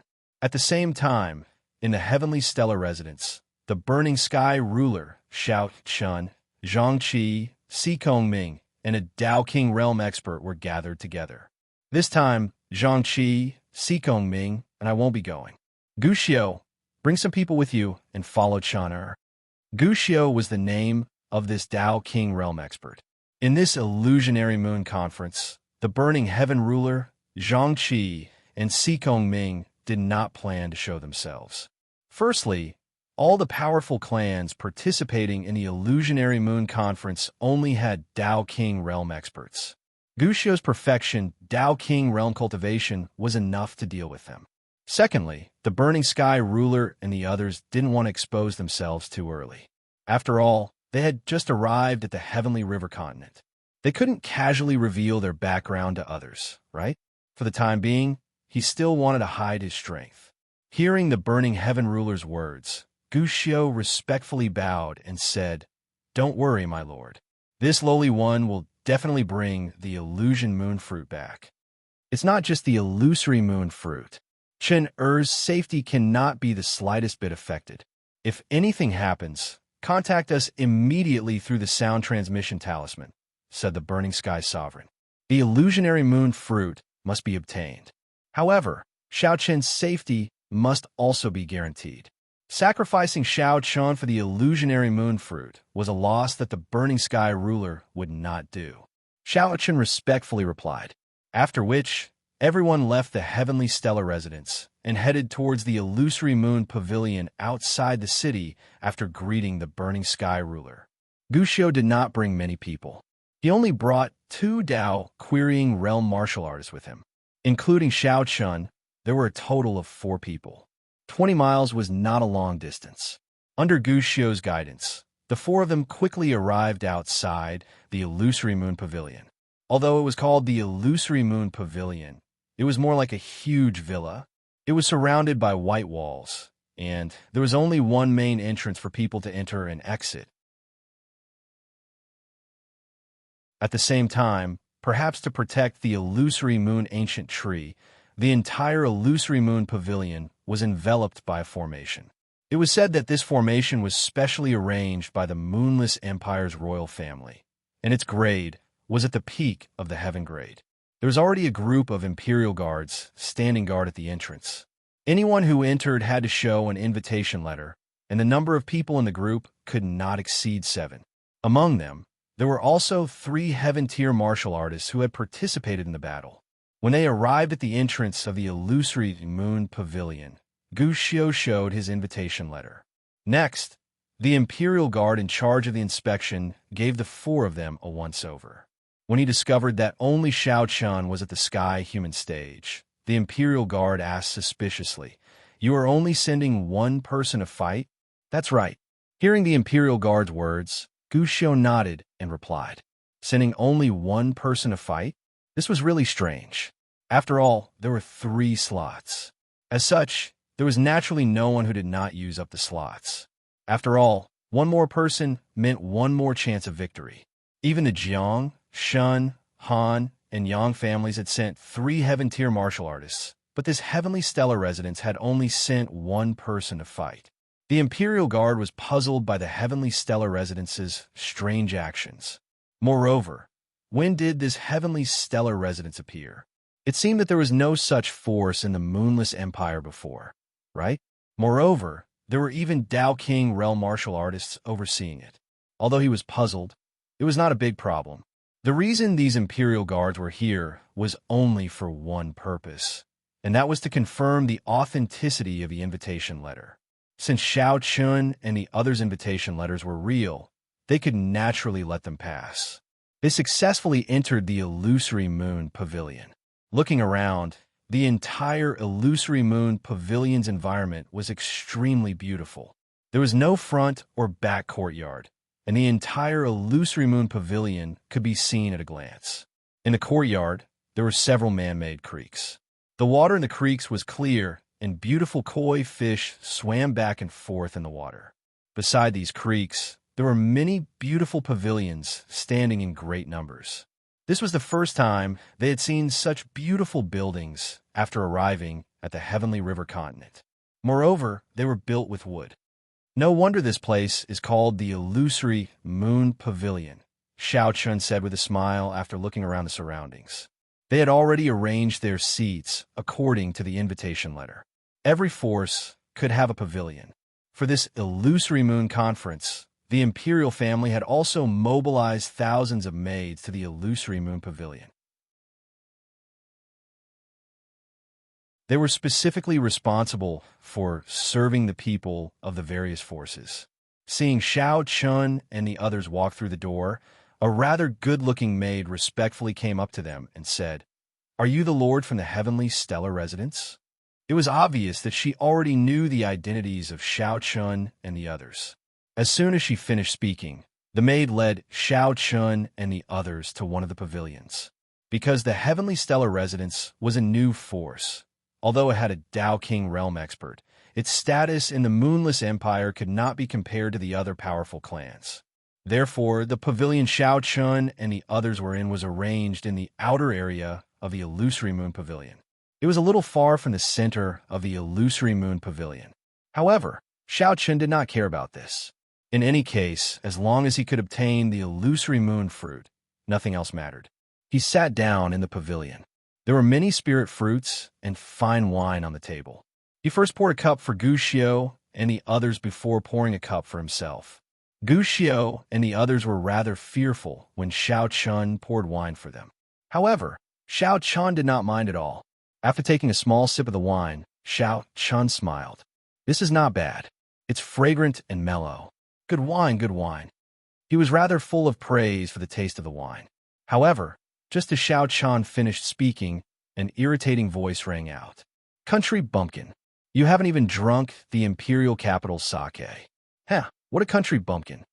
As the voice rang out, Shao Chun saw Wu De striding over with a single glance. In the beginning, he was rather surprised. With the Wu clan's strength, they should not be able to participate in the Illusory Moon gathering because there was no Dao King realm expert in the Wu clan. So why was Wu De here? When he met Wu Da again, Shao Chun could clearly sense a wisp of dense hatred in his eyes. Obviously, this fellow was still thinking about how to take revenge on him. After putting away the doubts in his heart, a wisp of coldness flashed through Shao Chun's eyes. This fellow really doesn't give up. I don't want to pay attention to him, but he just has to circle around me like a fly. It's really quite annoying. 16th update. Please collect. Please vote. Please recommend.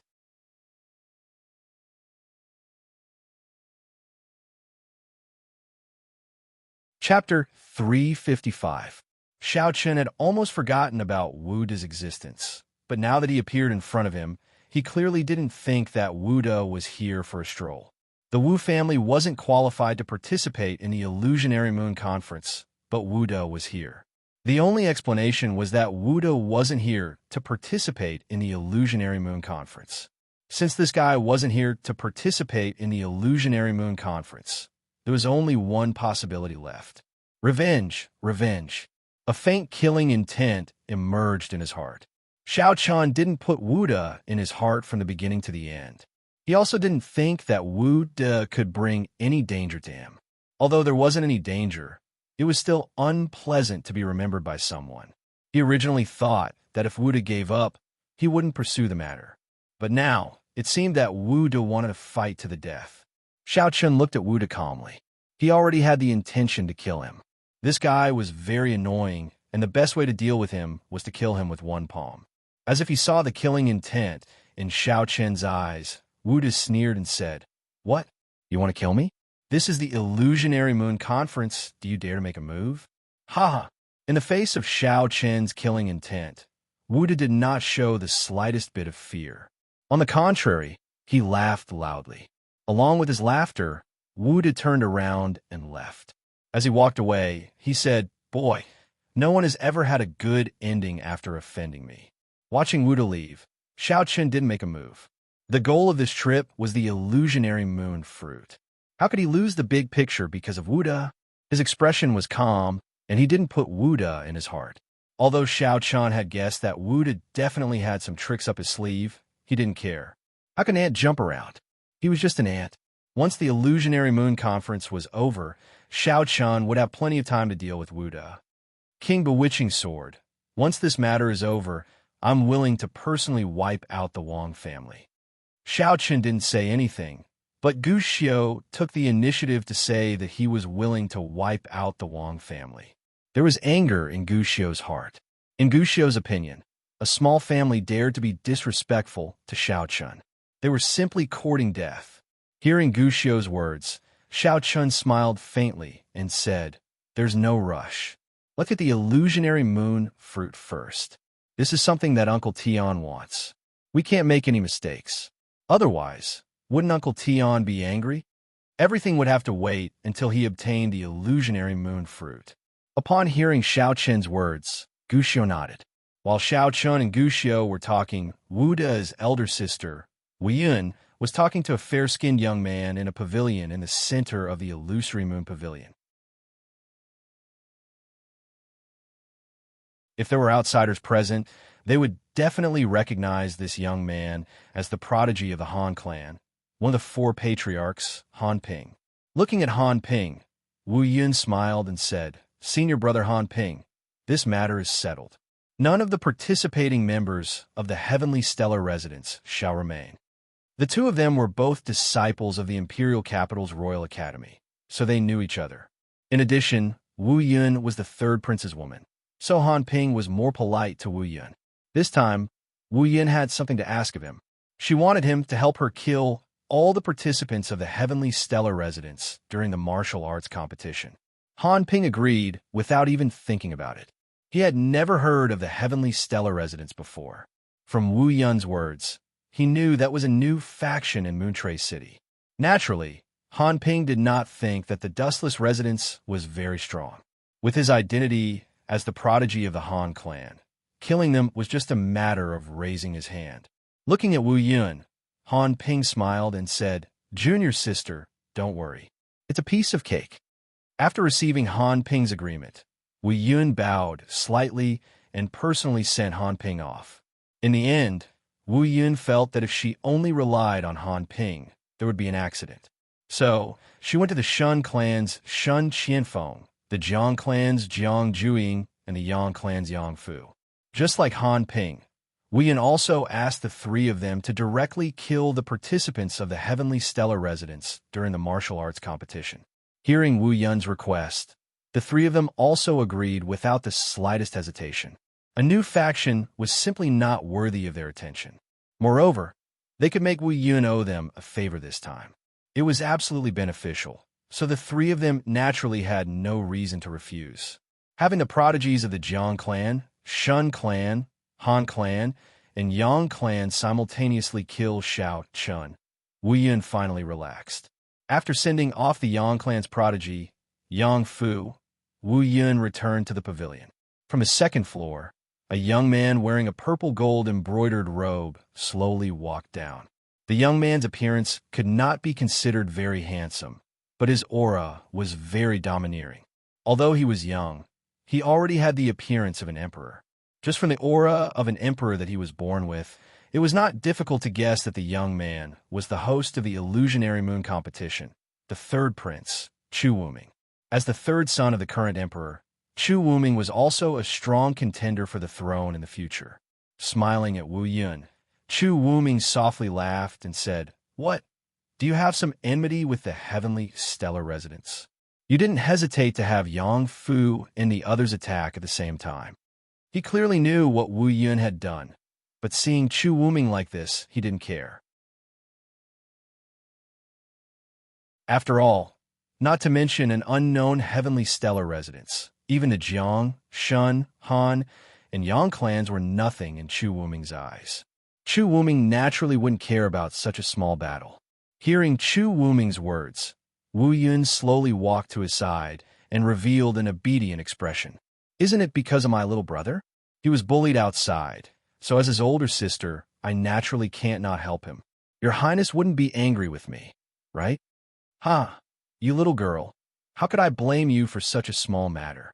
It's just that the competition between me, big brother, and second brother is becoming more and more intense. It has almost reached an irreconcilable point, so you should try not to cause any trouble during this period of time." Hearing Wu Yun's words, Chu Wuming laughed. "I understand." Wu Yun meekly nodded.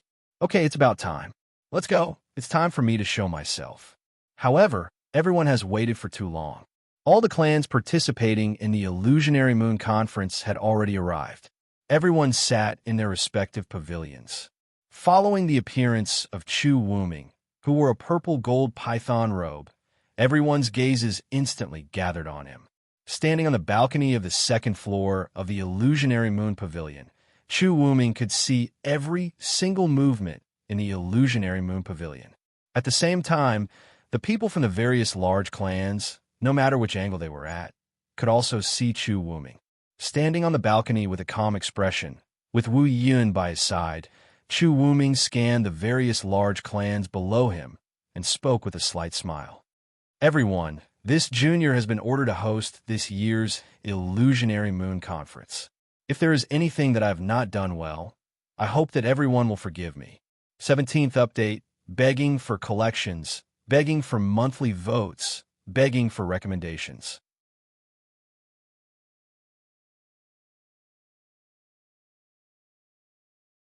Chapter 356. As soon as he appeared, he humbly referred to himself as a junior. Although he was the third prince of the empire, Chu Wuming did not give off a domineering aura at all. Only the domineering aura that came from his bloodline could not be concealed. Looking at Chu Wuming on the balcony of the attic, Xiao Chun, who was sitting in the pavilion, smiled and said, "This third prince is quite interesting. He gives people the feeling that he is already beginning to have the bearing of an emperor, but he is incomparably humble when dealing with people. In front of the various great clans, he is probably going to win over a lot of people with this move." Xiao Chun had a very high opinion of Chu Wuming. As expected, as soon as Xiao Chun finished speaking, the various clans all stood up and bowed. The Dao Kings from the Jiang, Shun, Han, and Yang clans took the lead and bowed towards Chu Wuming respectfully. "Your Highness is too polite. It's our fortune to have Your Highness personally host the Illusionary Moon Conference this time. Thank you for your praise. Please sit, quickly sit. I won't waste your time. The Illusionary Moon Conference will begin immediately. Men, bring the Illusionary Moon fruits." Chu Wuming warmly invited everyone to sit down before calling out to the Imperial Guards behind him. With Chu Wuming's words, the Illusionary Moon Conference officially began. Very soon, several Imperial Guards escorted a tray of over 100 Illusionary Moon fruits to Chu Wuming. As everyone knew, the Illusionary Moon Tree only bore fruit once every 100 years. Every time it bore fruit, the Tian Fengxing zone would directly take 40%, which was 200 fruits. The imperial family would take another 20%, which was 100 fruits. In the end, the 4 princes and 8 dukes each took 10%, so another 100 fruits were taken away. Only then would the remaining 20 be divided amongst the various clans. The 100 illusionary moon fruits in front of them were the goals of the various large families. Looking at the last 20% of the illusionary moon fruits, the various large families present all revealed fiery expressions. This was especially so for the Jiang, Shun, Han, and Yang families. They were the strongest among the various large families, so they naturally obtained the most illusionary moon fruits. Like everyone else, Xiao Chun also stared at the illusionary moon fruits. They did not seem special from their outer appearance, just like ordinary spiritual fruits. However, a clear crescent moon mark could be seen on every single one of them. Under everyone's gazes, Chu Wuming said loudly, "I'm sure everyone knows the rules. Let's begin. I wonder which genius will be the first to challenge everyone." The rules of the Illusionary Moon Conference were very simple. In front of the pavilion where Chu Wuming was, there was a battle stage. The Heaven Realm contestants of the various clans could all step onto the stage. Every victory would allow them to obtain an illusionary moon fruit. The Illusionary Moon Conference would end when all the contestants from the various clans were defeated. The rules were somewhat similar to the rules of defending the stage. Hearing Chu Wuming's words, a short, dark-skinned young man quickly stepped onto the stage. As the first person to step onto the stage, Shun Qianfeng and the other 3 geniuses all smiled in disdain. This guy was obviously courting death. As the dark-skinned young man stepped onto the stage, his opponent soon appeared. It was a Heaven Realm martial artist from another clan. The 2 sides stood opposite each other on the stage. Immediately after, they bowed towards each other and started fighting. The conference had just begun. At this time, those who stepped onto the stage would obviously not be experts. Looking at the battle between the 2 on the stage, Xiao Chun revealed a faint smile. The strength of these 2 people was very ordinary. There was nothing special about them. Basically, the first to step onto the stage would not be experts. 3 consecutive battles ended. As Xiao Chun expected, no one was able to win consecutively in these 3 battles. Basically, all of them won one battle, but were quickly defeated by others. However, even so, being able to win one battle was already enough to make their clans beam with joy, because winning a battle meant that they would obtain an illusionary moon seed. Sitting on the balcony of the pavilion, Chu Wuming kept a smile on his face as he looked at the battle below. At the same time, in the pavilion where Xiao Chun and the others were at, seeing that Xiao Chun still had no intention to step up, Gu Xiu, who was beside him, said with some doubt, "Bewitching Sword King, are we still not going to make a move?" After watching 3 battles in a row, Gu Xiu had a clearer understanding of the participants from the various clans. Almost all of them were from the younger generation. However, in terms of strength, none of them could compare with Xiao Chun. Not to mention comparing, these people would not even be able to take one move from Xiao Chun. There was no pressure in such a battle, but Xiao Chun had no intention to step up. Seeing that the illusionary moon fruits were obtained by the other clans, Gu Xiu asked. Hearing Gu Xiu's words, Xiao Chun smiled and said, "Don't be anxious. Now is not the time to step up. After all, we still have to stay in the Moonless Empire for a long time. If we offend all the clans, wouldn't we be looking for trouble? Moreover, the Illusionary Moon Conference also has its own rules. It was not the time to step up. The Illusionary Moon Conference also had its own rules." Hearing Xiao Chen's words, Gu Xiu's face was filled with doubt. Clearly, he did not see any clues. Seeing Gu Xiu's confusion, Xiao Chun explained while watching the battle on the stage. From the start of the battle until now, have you seen anyone from the Jiang, Shun, Han, and Yang clans step up? No. Then it's fine. Although the Illusionary Moon Conference is for the various clans to compete for the last 20% of the illusionary moon fruits, there should be some unwritten rules. For example, right now it's all for the weaker clans.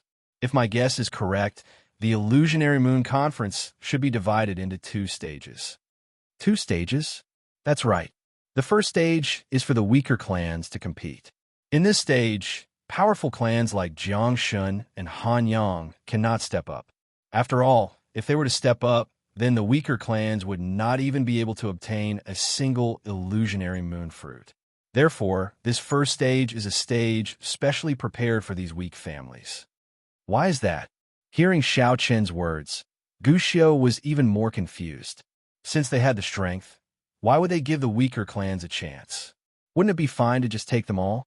Seeing that Guxiu still did not understand what he meant, Xiao Chun lightly smiled and simply said, "You must know that it's difficult to offend the anger of the masses. Everyone has rushed over from afar. If only a few clans can obtain the illusionary moon fruit, then what about the other clans? Moreover, if only a few clans can obtain the illusionary moon fruit during every illusionary moon conference, then wouldn't that go against the imperial family's original intention of holding the illusionary moon conference?"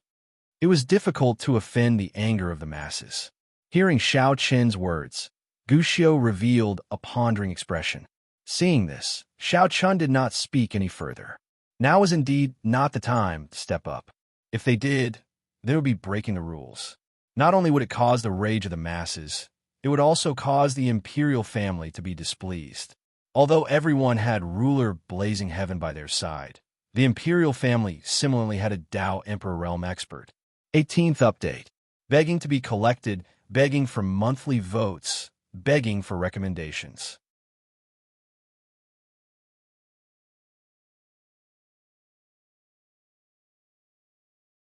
Chapter 357. Unless it was a last resort, Xiao Chun obviously wouldn't go and become enemies with the Moonless Empire's imperial family. First of all, everyone would rather leave their homes and come to the Heavenly River continent to gain experience and find the possibility of a breakthrough, not to risk their lives. If they were to become enemies with the Moonless Empire's imperial family for no reason, they could only fight in the end. And as long as there was a fight, people would definitely die.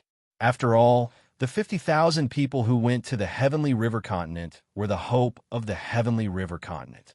If more than half of them died in the Heavenly River continent, then who would save the Heavenly River continent? Moreover, Xiao Chun and the others still didn't know how strong the Moonless Empire's imperial family was. In any case, what they could be sure of now was that the Moonless Empire's imperial family definitely had a Tao Emperor Realm Almighty overseeing it. The best situation was that there was only one Tao Emperor Realm Almighty. In this way, although the strength of Xiao Chun and the others still couldn't contend against the Moonless Empire's imperial family, they could still make them fear them because of the existence of the Burning Sky Ruler. But what if there was more than one Tao Emperor Realm Almighty in the imperial family? Then rashly becoming enemies with the imperial family was obviously courting death. Therefore, in the face of many things, Xiao Chun and the others could only follow the rules of the Moonless Empire. For example, in the Illusionary Moon Conference, Xiao Chun definitely had the strength to take all the illusionary moon fruits, but he couldn't do so. Firstly, this would offend all the clans present, and secondly, it would definitely arouse the dissatisfaction of the imperial family. In order to grow and gain experience in the completely unfamiliar Heavenly River continent, the first thing to do was to integrate into the system of the Heavenly River continent. Otherwise, as an outsider, if he wasn't accepted by the native forces of the Heavenly River continent, how could he gain experience and grow? At that time, he probably wouldn't even be able to get a single hair.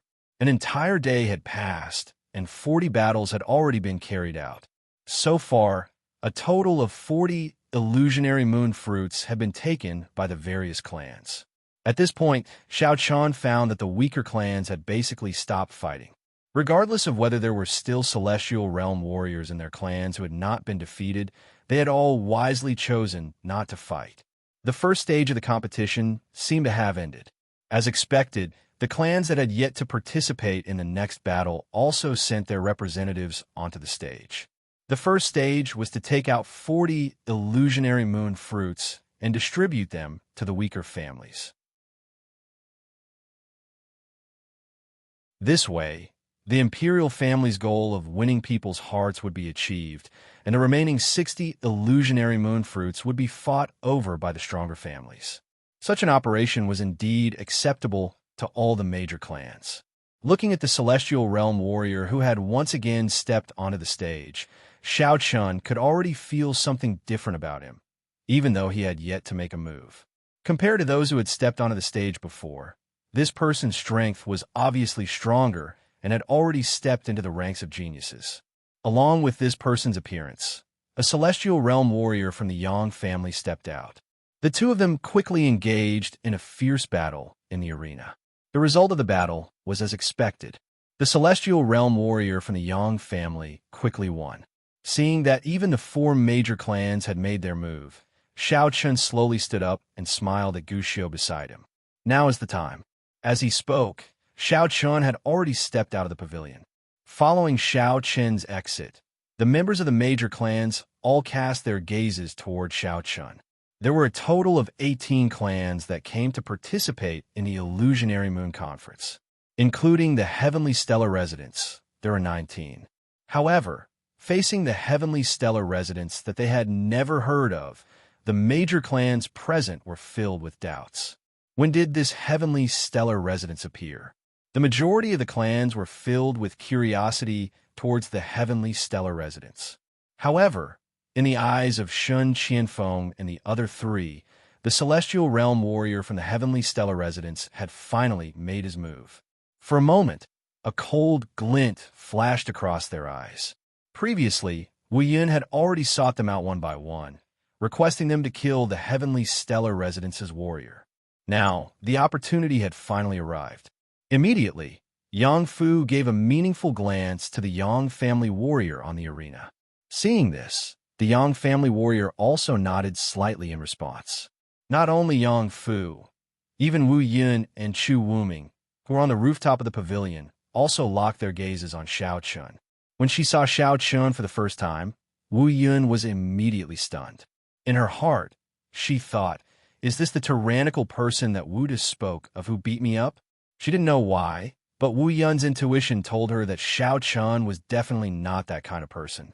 She had never felt such a temperament from anyone of the same generation.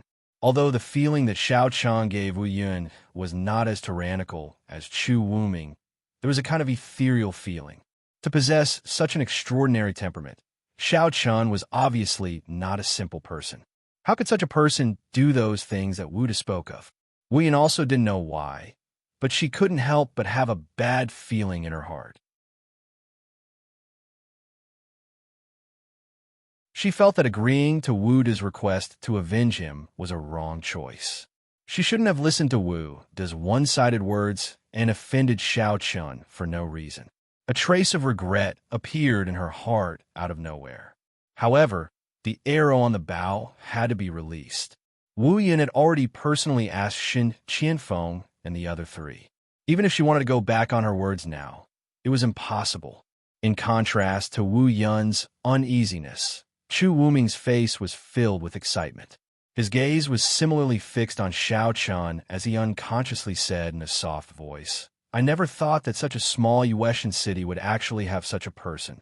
Why have I never heard of him before?" Chu Wuming's eyes were clearly more shrewd than Wu Yun's. Just from Xiao Chen's temperament, Chu Wuming could be sure that this person was definitely not a person of the pond.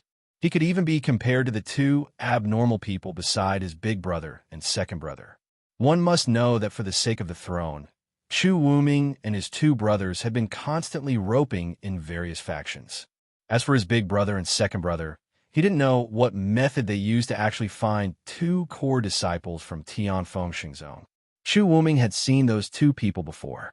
Although they were about the same age as him and their cultivations were also similar, Chu Wuming also felt a lot of pressure when facing them. Moreover, although those two people were here to help his big brother and second brother, Chu Wuming knew that his big brother and second brother's attitude towards them was extremely respectful, completely treating them as equals. Compared to his two brothers, Chu Wuming's current strength could be said to be the weakest. Although he had some extraordinary heaven's prides by his side, if compared to the two core disciples of Tianfeng Xingzong, they were far inferior. It was also because of this that Chu Wuming had fallen into an increasingly disadvantageous position in the fight for the throne. He never thought that he would actually meet such an outstanding person here. The first impression that Xiao Qian gave to Chu Wuming was that he was not the slightest bit inferior to the two abnormal people by his two brothers' side. 19th update. Begging for collection, begging for monthly votes, begging for recommendations.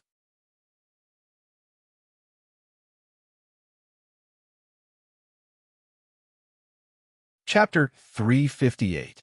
His eyes were filled with surprise and anticipation as he looked at Xiao Chun, who was slowly walking up the stage. To be honest, the current situation in the Moonless Empire was very chaotic, especially in the imperial capital. The source of all this chaos was the struggle between Chu Wuming and the other princes. The current emperor of the Moonless Empire had a total of 9 sons and 8 daughters, but until now, there had been no crown prince. The position of crown prince had not been confirmed yet, so naturally, the various princes had launched an open and covert struggle. However, although there were 9 princes from the current situation, there were only 3 who had the ability to compete for the position of crown prince. They were Chu Wuming and his 2 elder brothers. As for the other 6 princes, they had already withdrawn from the struggle for the position of crown prince and successively attached themselves to Chu Wuming and his 2 elder brothers. However, although Chu Wuming was also one of the strong contenders for the position of crown prince, there were many things that only the people in the circle knew. Compared to his 2 elder brothers, Chu Wuming was almost on the verge of being eliminated. This was because among the 3 of them, Chu Wuming's influence was the smallest, and he was not on the same level as his 2 elder brothers. He was already completely at a disadvantage, and could even be considered as being eliminated. However, Chu Wuming was not willing to accept this, so when he saw Xiao Chun, Chu Wuming was so excited. In his opinion, Xiao Chun was the good horse that he had always dreamed of. As long as he had Xiao Chun, he, Chu Wuming, would no longer need to be afraid of the 2 freaks beside his 2 elder brothers.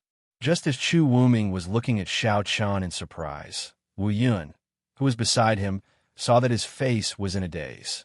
She called out Chu Wuming several times, but there was no response. Wu Yun gently pulled Chu Wuming's sleeve, making him come back to his senses. "What's wrong with your highness? Are you feeling unwell?" Hearing Wu Yun's words, Chu Wuming came back to his senses. However, he did not care about anything else and immediately said to Wu Yun in an extremely serious manner, "You can't touch this person. I will not let anyone hurt this person. Do you understand?" Chu Wuming already knew that Wu Yun wanted to kill Xiao Chun. Before seeing Xiao Chun, Chu Wuming did not care. However, after seeing Xiao Chun, Chu Wuming instantly regretted it. He absolutely could not let Xiao Chun get hurt, and even more so, he could not let Xiao Chun bear a grudge against him. Hearing Chu Wuming, she was extremely intelligent since childhood. How could she not see that Chu Wuming already had the intention of recruiting Xiao Chun? It could even be said that it was to the point of thirst for talent. She already had a bad feeling in her heart, but since things had already come to this, Wu Yun herself could not change anything. It was impossible for her to send someone to tell Shen Qianfeng and the others not to make a move on Xiao Chun, right? Obviously, this was not possible. After pondering for a while, Wu Yun finally came up with a plan. She looked at Chu Wuming and said, "Your Highness, don't be anxious. This person's temperament is indeed extraordinary, but as for his strength, why don't we first watch him fight a few rounds before deciding?" Hearing Wu Yun's words, Chu Wuming gradually calmed down. Although his gaze was still locked on a Xiao Chun, he still agreed with Wu Yun's suggestion. Yes. It's not too late to make a decision after seeing this person's strength. Unaware of Chu Wuming's thoughts, Xiao Chun had already arrived on the stage. Looking at the white-clothed Xiao Chun, the Yang family disciple who was also standing on the stage had an undisguised, killing intent in his eyes as he coldly said, "You shouldn't have come on stage. This illusionary moon conference doesn't prohibit killing. As long as you're on the stage, your life and death are up to fate." Thinking that he had already defeated Xiao Chun, Xiao Chun did not get angry when he felt the killing intent of this young family disciple. Instead, he smiled and said, "I don't think we know each other, right? We have no enmity, yet you want to kill me?" He did not know this young family disciple at all, but he wanted to kill him. The killing intent emitted from his body did not seem fake, which meant that this person really wanted to kill him. Hearing Xiao Chen's words, this young family disciple did not avoid it. He used a voice that only the two of them could hear and said, "If you want to blame someone, you can only blame yourself for offending someone you shouldn't have offended. In your next life, you should be more clear-eyed. Offending someone I shouldn't have offended?" Xiao Chen understood what was going on after hearing that. This person was obviously ordered by someone to kill him. As for who ordered him, he didn't need to think to know that it was definitely related to Wu De. After all, in the Sky River continent, the only person who had a conflict with him was Wu De. Moreover, Wu De had appeared in front of him just now. As such, everything made sense. Wu De had been secretly plotting to kill him in the illusionary moon conference. Sneering in his heart, Xiao Chan said to this young family disciple, "Before you make a move, let me give you a piece of advice. When you kill someone, you must be prepared to be killed. Now, you have one last chance. Once you make a move, you will die." Xiao Chan did not have any enmity with this young family disciple, so before he made a move, he could still give him a chance to back out. However, in the face of Xiao Chen's offer, this young family disciple obviously did not appreciate it. He sneered and said, "You're about to die, and you're still talking nonsense here." Saying that, this young family disciple had already thrown a punch at Xiao Chun. He did not listen to Xiao Chen's warning at all. With this punch, his life was destined to come to an end. He did not hold back in the slightest. Seeing this young family disciple suddenly go berserk and use a killing move as soon as he made a move, the surrounding great families were all shocked. It's the Yang family's blood tiger fist. He uses a killing move as soon as he makes a move. Does this child want to kill someone? Even the onlookers could see that this Yang family disciple was about to kill someone. In the loft, Chu Wuming also abruptly stood up at this moment, his eyes glaring fiercely at Wu Yun as he said in a cold voice, "Is this also your doing?" Chu Wuming did not expect that this Yang family disciple would immediately try to kill someone and berate Wu Yun.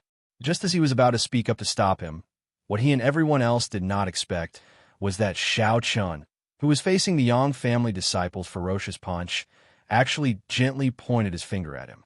Xiao Chun did not seem to make any movements, but as soon as he pointed his finger, a golden sword light suddenly shot out. The pure June sword finger was instantly displayed. The golden sword light was as fast as lightning, and in the blink of an eye, the sword light had already pierced through the Yang family disciple's forehead. This Yang family disciple, who was about to go berserk a second ago, fell directly to the ground 3 steps in front of Xiao Chun. Until his death, this Yang family disciple's eyes were still filled with confusion. Perhaps even until his death, he still could not figure out who was the real ant between him and Xiao Chun. 20th update, please bookmark, please recommend.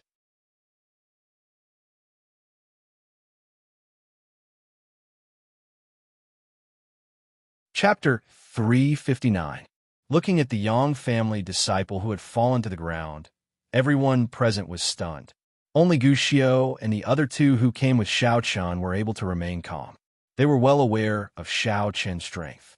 In the heavenly Chun continent, he was known as the leader of the 10 Prides. It would be strange if any random person could compete with Xiao Chun. Therefore, from the beginning, Gu Xiao and the other 2 already knew the outcome. The Yang family disciple could be said to have brought about his own death. However, while Gu Xiao and the other 2 knew Xiao Chen's strength, the others were completely stunned. What was going on? The Yang family disciple who was attacking ferociously just now was killed with a single finger? This wasn't a joke, right? No one had expected the result to be like this. Countless pairs of eyes stared at Xiao Chun. It was hard to imagine how this handsome young man with an extraordinary temperament could be so strong. Even the 3rd prince, Chu Wuming, who was in the loft, was stunned. Originally, he had planned to step forward to stop this battle, but Xiao Chen's performance had greatly exceeded his expectations. Chu Wushuang had seen the Yang family disciple before. Although they had not had much interaction, he had heard of some of this person's deeds. Although he could not compare to the Yang family's Heaven's Pride Yang Fu, he was definitely not an ordinary character. But even so, he could not even withstand a single blow from Xiao Chun. With an unconcealable fire in his eyes, Chu Wuming did not speak again, but his expression had already explained everything. Xiao Chun was the person he had been looking for, a peerless monster who could help him contend against his two older brothers. Unlike Chu Wushuang, Wu Yun's face was already ashen. Xiao Chun had killed the Yang family disciple with a single finger. It seemed that even Yang Fu and the other three were not a match for Xiao Chun. In the battle just now, if Yang Fu and the other three were to fight the Yang family disciple, although they could have won in the end, it would definitely not have been as easy as this. With just a simple finger, he had killed the Yang family disciple. She was already thoroughly regretting it. Wu Yun did not know how Wu De had provoked someone like Xiao Chun, who had such battle strength at such a young age. From the looks of it, Xiao Chun had not even used his full strength. It could be said that with Xiao Chun's talent, even in the Imperial Capital's Imperial Academy, he could definitely squeeze into the top level. Wu Yun's heart was filled with regret. She was constantly thinking of ways to make up for it. At this moment, she no longer dared to think about how to deal with Xiao Chun. Instead, she was thinking about how to make Xiao Chun forgive her and her brother. How could Wu Yun, who had always been extremely intelligent, not know that it would not be long before Xiao Chun knew that it was Wu De who wanted to kill him? Once Xiao Chun knew the truth, with Xiao Chun's talent and strength, how could he let Wu De go? Perhaps even the entire Wu family would be implicated. As for Wu Yun's biggest backer, the third prince Chu Wuming, just by looking at his current appearance, she already knew the answer. Forget about asking Chu Wuming to deal with Xiao Chun.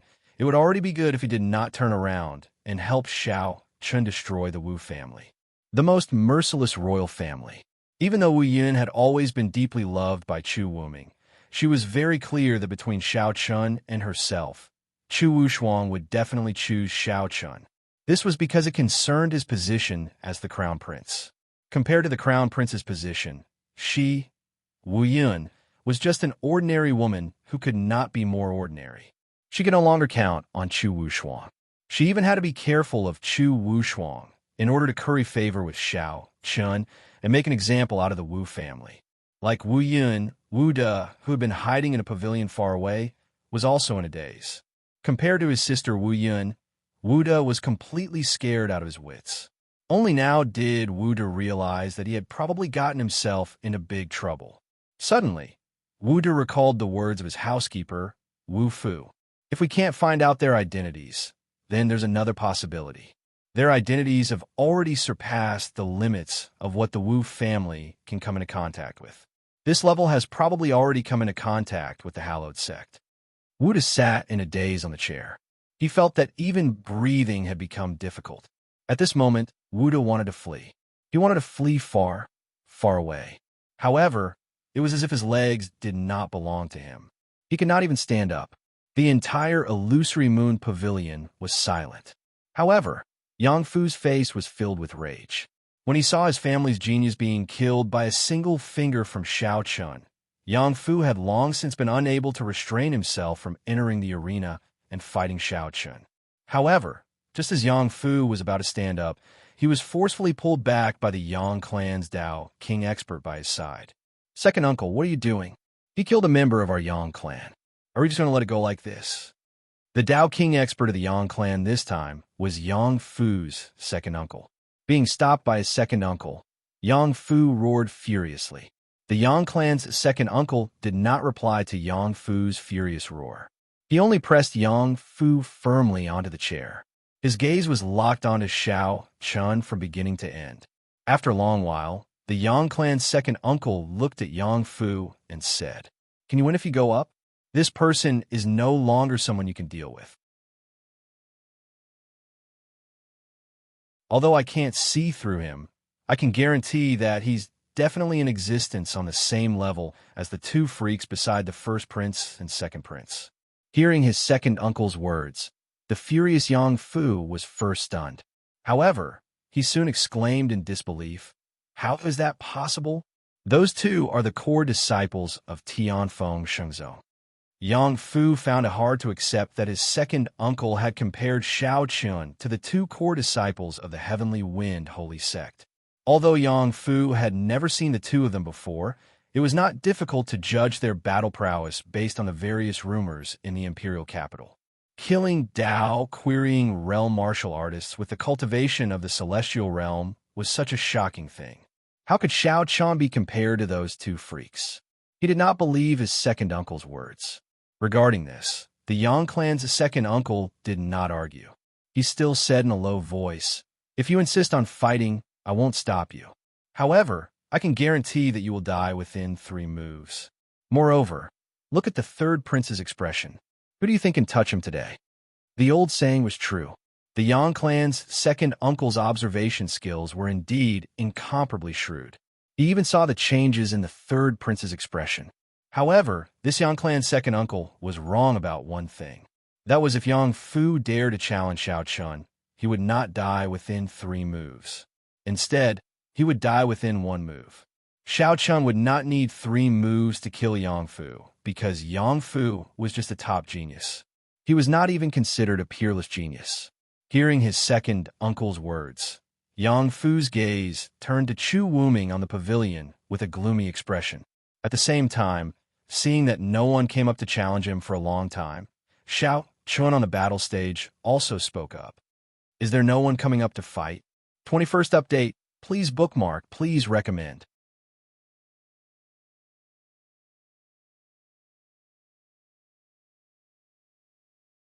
Chapter 360. Is there no one else who wants to fight? Seeing that no one else stepped onto the stage for a long time, Shao Chun shouted. Now that he had only won 1 match, if no one else stepped onto the stage, how could he obtain the fantasy moon fruit? Hearing Shao Chun's words, the various families present all looked at each other and chose to remain silent. What a joke! You killed the Yang family's genius with a single finger. Such a bloody scene was right in front of them. Who would dare to step onto the stage? The various families did not know why Shao Chun had killed the Yang family's disciple. In addition, the Heavenly Stellar Residence was a new force, so they did not know the depths of the Heavenly Stellar Residence. They all thought that Shao Chun was a bloodthirsty person, so naturally, no one dared to step onto the stage. No one dared to step onto the stage again, and the atmosphere became somewhat awkward for a while. The 18 great families of the Moonless Empire had actually been intimidated by a single young man, and no one dared to challenge him. If news of this were spread, it would indeed cause the various families to lose face. Seeing that it was obviously not a good idea to continue like this, the atmosphere became even more awkward. Fortunately, at this moment, Chu Wuming opened his mouth and broke the awkward situation. Chu Wuming cupped his hands towards Shao Chun and said with a smile, "I didn't expect to see such a young hero today. May I ask what this friend's name is?" As Chu Wuming spoke, Shao Chun also cupped his hands towards him and said calmly, "This one is Shao Chun. Brother Shao Chun good. Today, this one's horizons have been broadened. Brother Shao Chun's strength has really surprised me." Chu Wuming said to Shao Chun with a smile full of kindness, without the slightest trace of arrogance. As soon as his voice fell, Chu Wuming did not wait for Shao Chun to reply this time. Instead, he looked at the various families present and said with a smile on his face, "Everyone, Brother Shao Chun's strength is clear for all to see. Moreover, the Heavenly Stellar Residence is a new force. It is a blessing for my Moonless Empire to have such a young talent. Today, allow me to be willful for once and take out 30 illusory moon fruits to gift to the Heavenly Stellar Residence to show my Moonless Empire's kindness. What does everyone think?" As soon as Chu Wuming said this, the people of the various large families were stunned at first, but they quickly reacted. Right now, no one dared to challenge Shao Chun. Even the 4 great clans, Jiang, Shun, Han, and Yang, did not dare to send anyone to challenge Shao Chun. Even the Yang clan did not say a word when their own clan member was killed. As such, Chu Wuming's words were clearly meant to protect the reputation of the various clans. After all, Xiao Qin's strength was already displayed here. Although it was only one move, it was enough to suppress everyone. If they really fought to the death, perhaps more than 30 of the remaining 60 illusory moon fruits would fall into the pockets of the heavenly stellar residents. It had to be said that Chu Wuming's words seemed normal, but resolved the awkward situation very well. Not only did it save the reputation of the various large families, but it also made the various large families grateful. After all, Chu Wuming's actions were indeed beneficial to the various large families.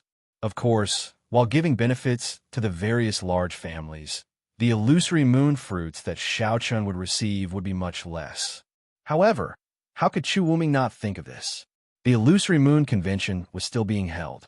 As a prince, Chu Wuming naturally could not side with Xiao Chun and offend the 18 major families. Just as Chu Wuming finished speaking, Chu Wuming's voice rang in Xiao Chen's ears. This was Chu Wuming's sole transmission. No one else could hear it.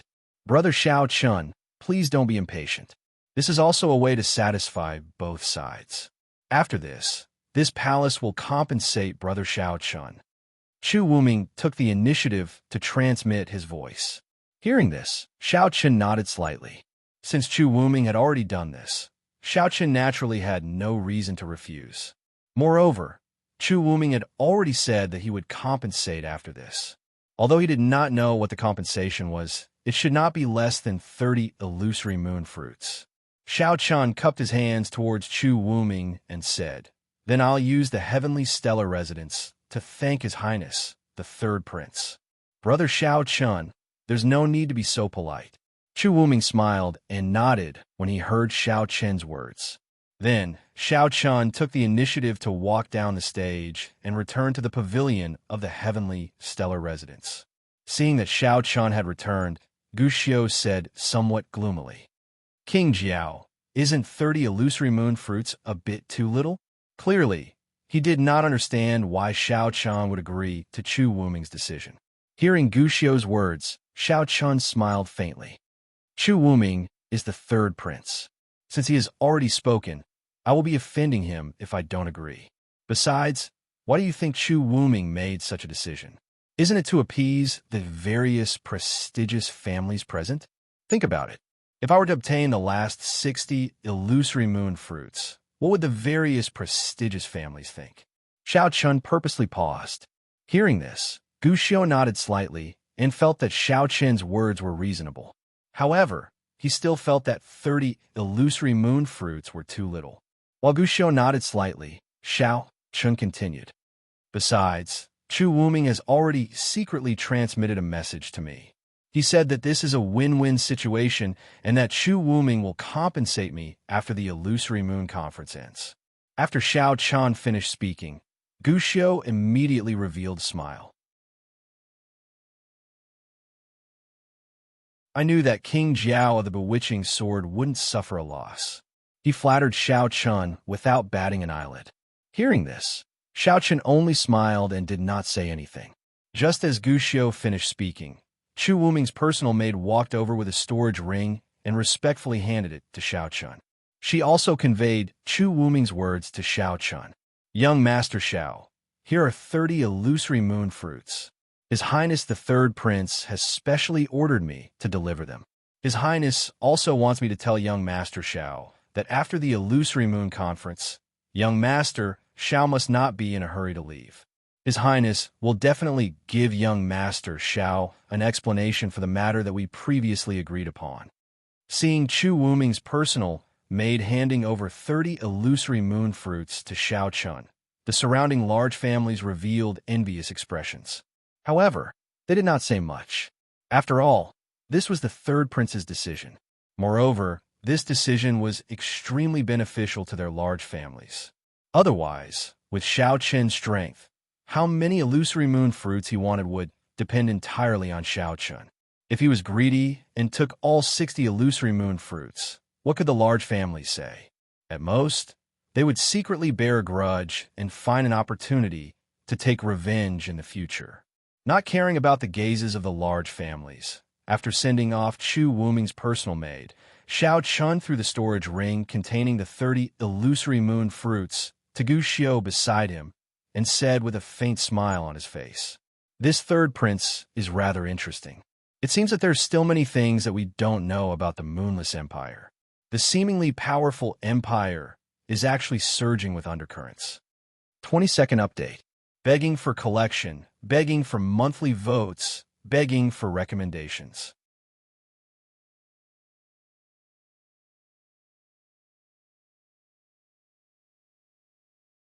Chapter 361. From the third prince's behavior, Xiao Chun could obviously tell that the third prince wanted to rope him in. As for the reason, it was because the struggle for power was clearly extremely intense in the royal clan. That was why the third prince needed to rope in a group of his own forces. He had already guessed a little, but the reality was far more intense than Xiao Chun had imagined. The Moonless Empire still had not established a crown prince, so the princes had basically reached the point of killing each other. The royal clan was the most heartless. This saying was not false at all. Before great power, even brothers would not show any mercy. He waited patiently in his seat. As the battles progressed, the Heaven Realm cultivators that appeared in the end were clearly much more powerful than before. In particular, the Jiang, Shun, Han, and Yang clans could basically crush the other clans. Among them, the Shen clan's Shun Qianfeng, the Jiang clan's Jiang Juing, the Han clan's Han Ping, and the Yang clan's Yang Fu were the strongest. However, through their battles, Xiao Chun could tell that they were only at the level of peak prodigies. They were still unable to make Xiao Chun take them seriously. The intense battles continued for another day. After 2 days, the Illusionary Moon Conference finally came to an end. Originally, it could have been considered a rather successful Illusionary Moon Conference, but because of Xiao Chen's appearance, the clans were still rather displeased. After all, Xiao Chun had taken away 30 Illusionary Moon fruits by himself. Unknowingly, the gains of the clans had decreased by a lot, especially the Jiang, Shun, Han, and Yang clans. The gains of the Illusionary Moon Conference this time were probably the least the Jiang, Shun, Han, and Yang clans had ever obtained. None of the 4 clans had obtained more than 10 Illusionary Moon fruits. As the Illusionary Moon Conference came to an end, the people of the various clans left one after another. However, when they left, all of them subconsciously glanced at the pavilion where the heavenly stellar residents resided. At the same time, the Tao King in the lead spoke softly to the people beside him. Investigate the origins of the heavenly stellar residents. After this Illusionary Moon Conference, the heavenly stellar residents, a new power, had successfully entered the eyes of the Moonless Empire's large families. Including the Jiang, Shun, Han, and Yang families, all the families had given orders to secretly investigate the heavenly stellar residents. They had long expected that the major families would make such a move. This was also the intention of Xiao Chun and the Burning Heaven ruler. Everyone wanted to experience and grow in the Sky River continent. At the very least, they had to integrate into the system of the Sky River continent. In other words, in the Tiana continent, the first thing everyone had to do was to forget their identity as a native of the Tianshan continent and treat themselves as a member of the Tiana continent. This way, they could compete with the native forces of the Tiana continent for various cultivation resources to strengthen themselves. Therefore, Xiao Chun and the Burning Sky ruler had already planned to show off in the Illusionary Moon Conference. Firstly, it was for the Illusionary Moon Fruit. Secondly, it was to spread the reputation of the heavenly stellar residents. This way, they could quickly gain a foothold in the Moonless Empire. Seeing the people from the various large families leave one after another, Xiao Chun and the others did not get up. Instead, they quietly waited. Not long after the people from the various large families had left the Illusionary Moon Pavilion, the maid who had delivered the storage ring came in front of Xiao Chun again and respectfully said to Xiao Chun, "Young master, please." Hearing the maid's words, Xiao Chun nodded slightly, then stood up and walked towards the pavilion. Seeing this, Gu Xiu and the other 2 originally wanted to follow behind Xiao Chun, but the maid stopped them. "Everyone, please wait for a moment. His Highness has only invited young master. You dare stop us?" Hearing the maid's words, Gu Xiu immediately shouted coldly. Hearing this, Xiao Chan waved his hand slightly. "Elder Gu Xiu, please wait here. If there's nothing else, I'll be back soon." Already guessing what Chu Wuming wanted to say to him, Xiao Chan did not intend to let Gu Xiu and the other two follow him. Hearing Xiao Chen's words, Gu Xiu and the other two fiercely glared at the maid, then cupped their hands and said to Xiao Chan, "Then we will wait here for young master. Young master, please be careful." Smiling and nodding at Gu Xiu and the other two, Xiao Chan was led by the maid to the central pavilion. The entire pavilion had 2 floors.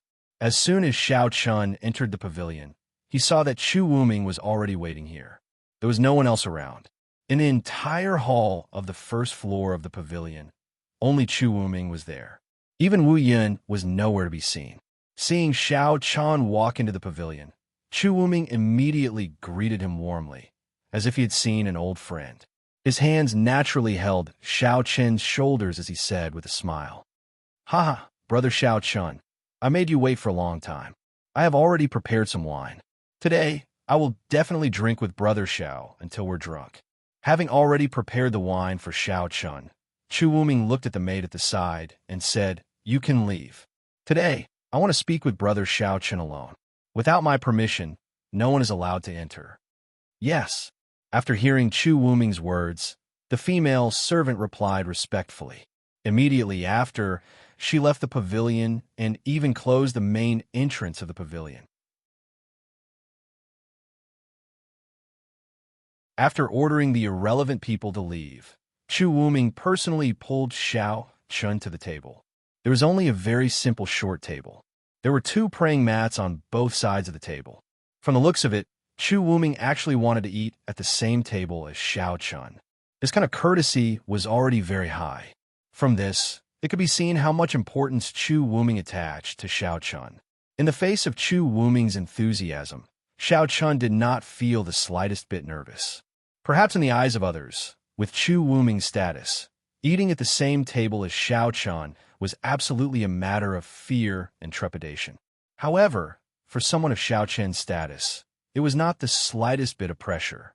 Sitting opposite Chu Wuming personally poured wine for Xiao Chan.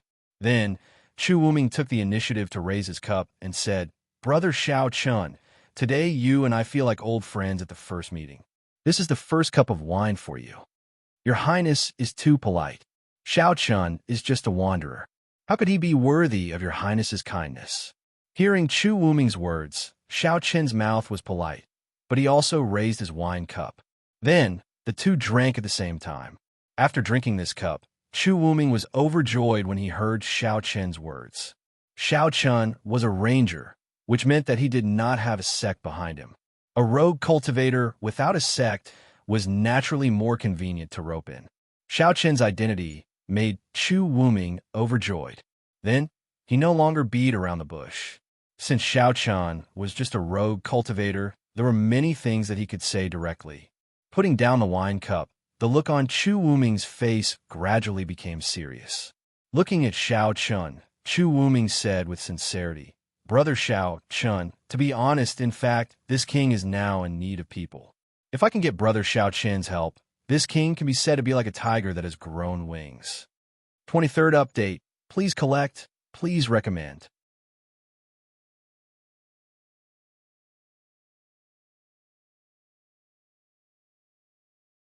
Chapter 362.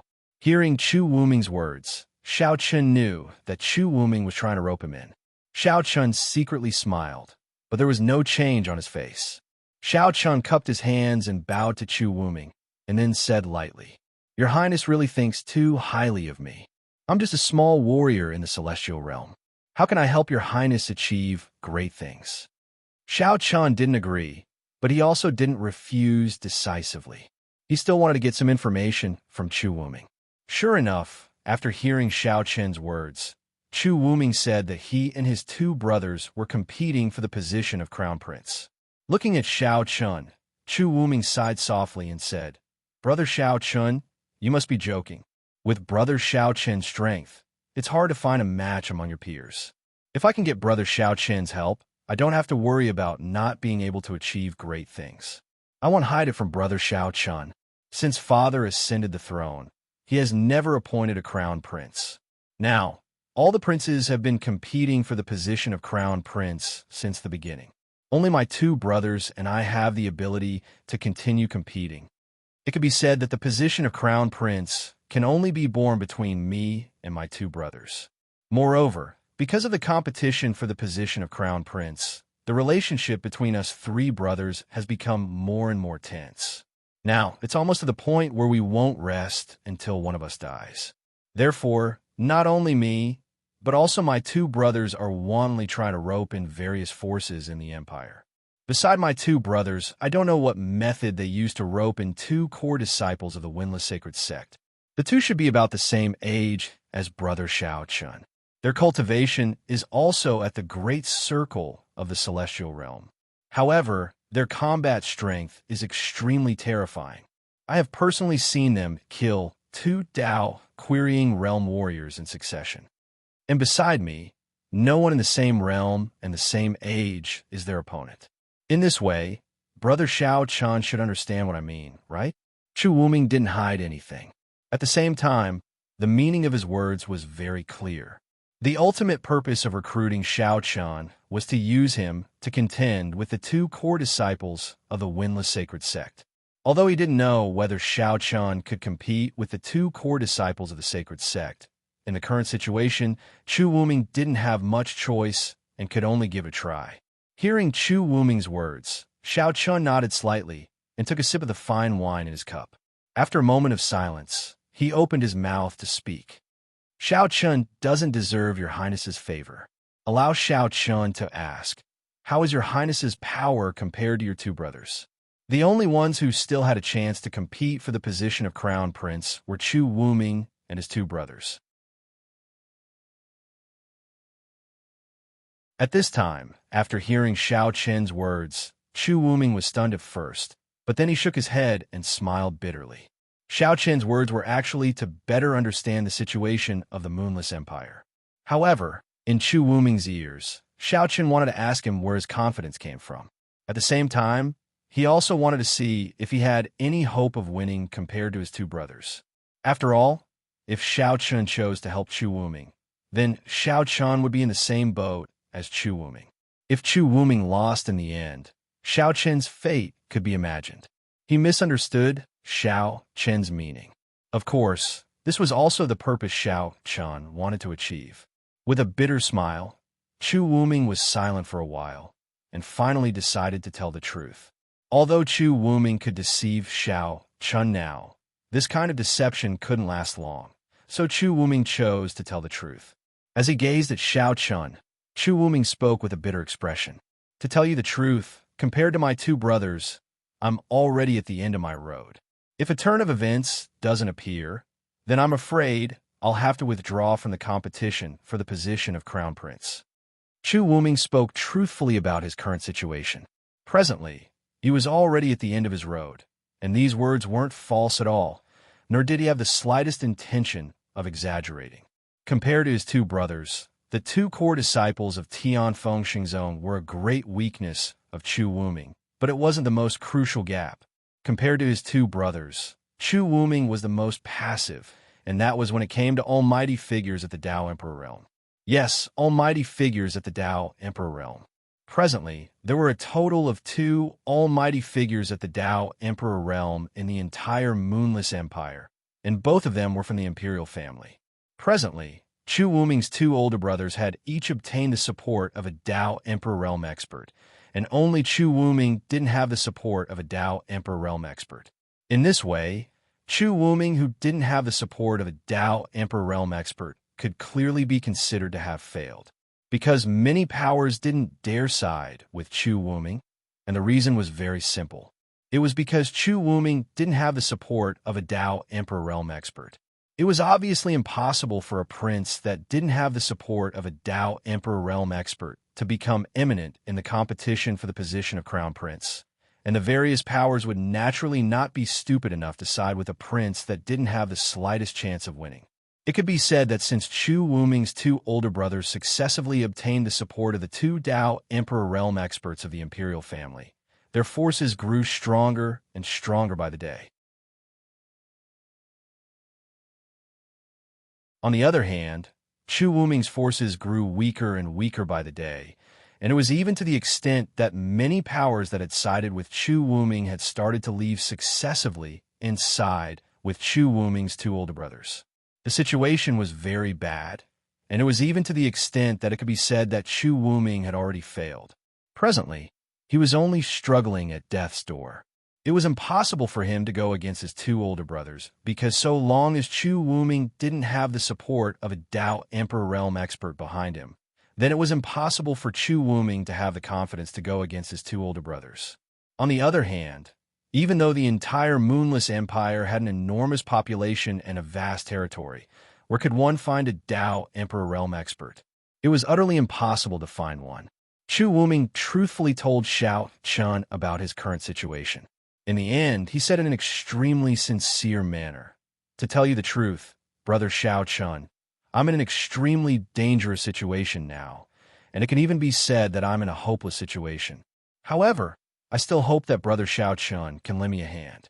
Even though my two older brothers have the support of a Dao Emperor realm expert behind them, they're both ancestors of the imperial family, so they won't personally make a move against me. They're mostly just a form of deterrence. If Brother Xiao Chun is able to assist me, then I'll still have a chance to fight my two older brothers." When he heard Chu Wuming, Xiao Chun fell silent and didn't answer him. He was naturally not silent because of Chu Wuming's situation, and he was silent because of the situation in the Moonless Empire. I never expected that the Moonless Empire's imperial family would actually have two Dao Emperor realm experts. Fortunately, I didn't become enemies with the imperial family. Otherwise, just the Heaven Scorcher ruler alone would be insufficient to go against the imperial family of the Moonless Empire. After he obtained some secret information about the imperial family of the Moonless Empire from Chu Wuming and confirmed the number of Dao Emperor realm experts in the imperial family, Xiao Chun fell silent for a short, while before a bold plan quickly arose in his heart. He gazed at Chu Wuming because if this plan was to be carried out, then Chu Wuming couldn't be left unattended. Moreover, Chu Wuming was extremely crucial. 24th update. Please add it to your collection. Please recommend it.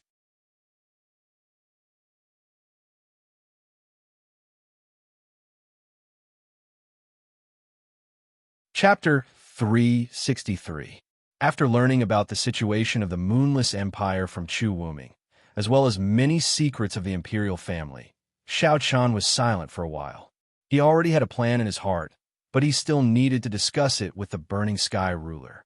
Therefore, after a while, Xiao Chun looked at Chu Wuming, his expression also very sincere. "Xiao Chun thanks your highness for your kindness, and I am grateful to the point of tears.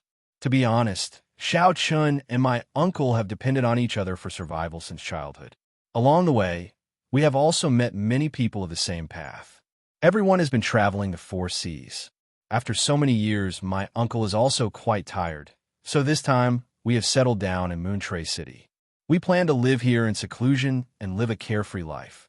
Originally, your highness loved Xiao Chun so much, so Xiao Chun should not refuse. However, this matter is too important. I hope your highness can give Xiao Chun some time to return and discuss it with my uncle." Without batting an eyelid, he told Chu Wuming about the situation of the Heavenly Stellar Residence. From Xiao Chen's words, the Heavenly Stellar Residence was formed by a group of wandering cultivators. Originally, Chu Wuming was very interested in the Heavenly Stellar Residence. Now, after hearing Xiao Chen's words, he understood. No wonder he had never heard of the Heavenly Stellar Residence before. It was formed by a group of wandering cultivators from other places. On the Tiana continent, there were many wandering cultivators, and among them, there were many who considered the 4 seas their home. Thus, the sudden appearance of the Heavenly Stellar Residence was not surprising. Smiling slightly at Xiao Chun, Chu Wuming said, "Brother Xiao Chun is right. I have been rude. Tomorrow, I will personally go to the Heavenly Stellar Residence. Tonight, Brother Xiao Chun can discuss it with my uncle in advance. Many thanks, Your Highness. Hearing Chu Wuming's words, Xiao Chun smiled and said, All right, let's not talk about these troublesome matters. Today is the first time I have met Brother Xiao Chun. You, and I must get drunk. Chu Wuming stopped talking about these things and took the initiative to change the topic. He raised the wine cup in his hand and drank with Xiao Chun. While Xiao Chun and Chu Wuming were drinking to their heart's content, Wu Yun and Wu De were sitting opposite each other in a pavilion within the illusory moon pavilion. Looking at her brother, Wu Yun's expression was extremely ugly. Under her interrogation, Wu De had finally told the truth. She already knew how Wu De became enemies with Xiao Chun. Xiao Chun didn't bully people at all. On the contrary, Wu De's actions were worse than pigs and dogs. With a slap, Wu Yun ruthlessly slapped Wu De's face. This was the first time Wu Yun had slapped Wu De since they were young.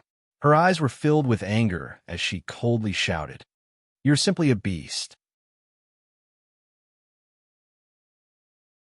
It seems that in the years that I wasn't at home, you have become lawless.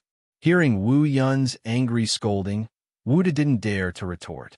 He could tell that his sister was really angry. At the same time, Xiao Chun and the third prince, Chu Wuming, were having a long talk in the pavilion.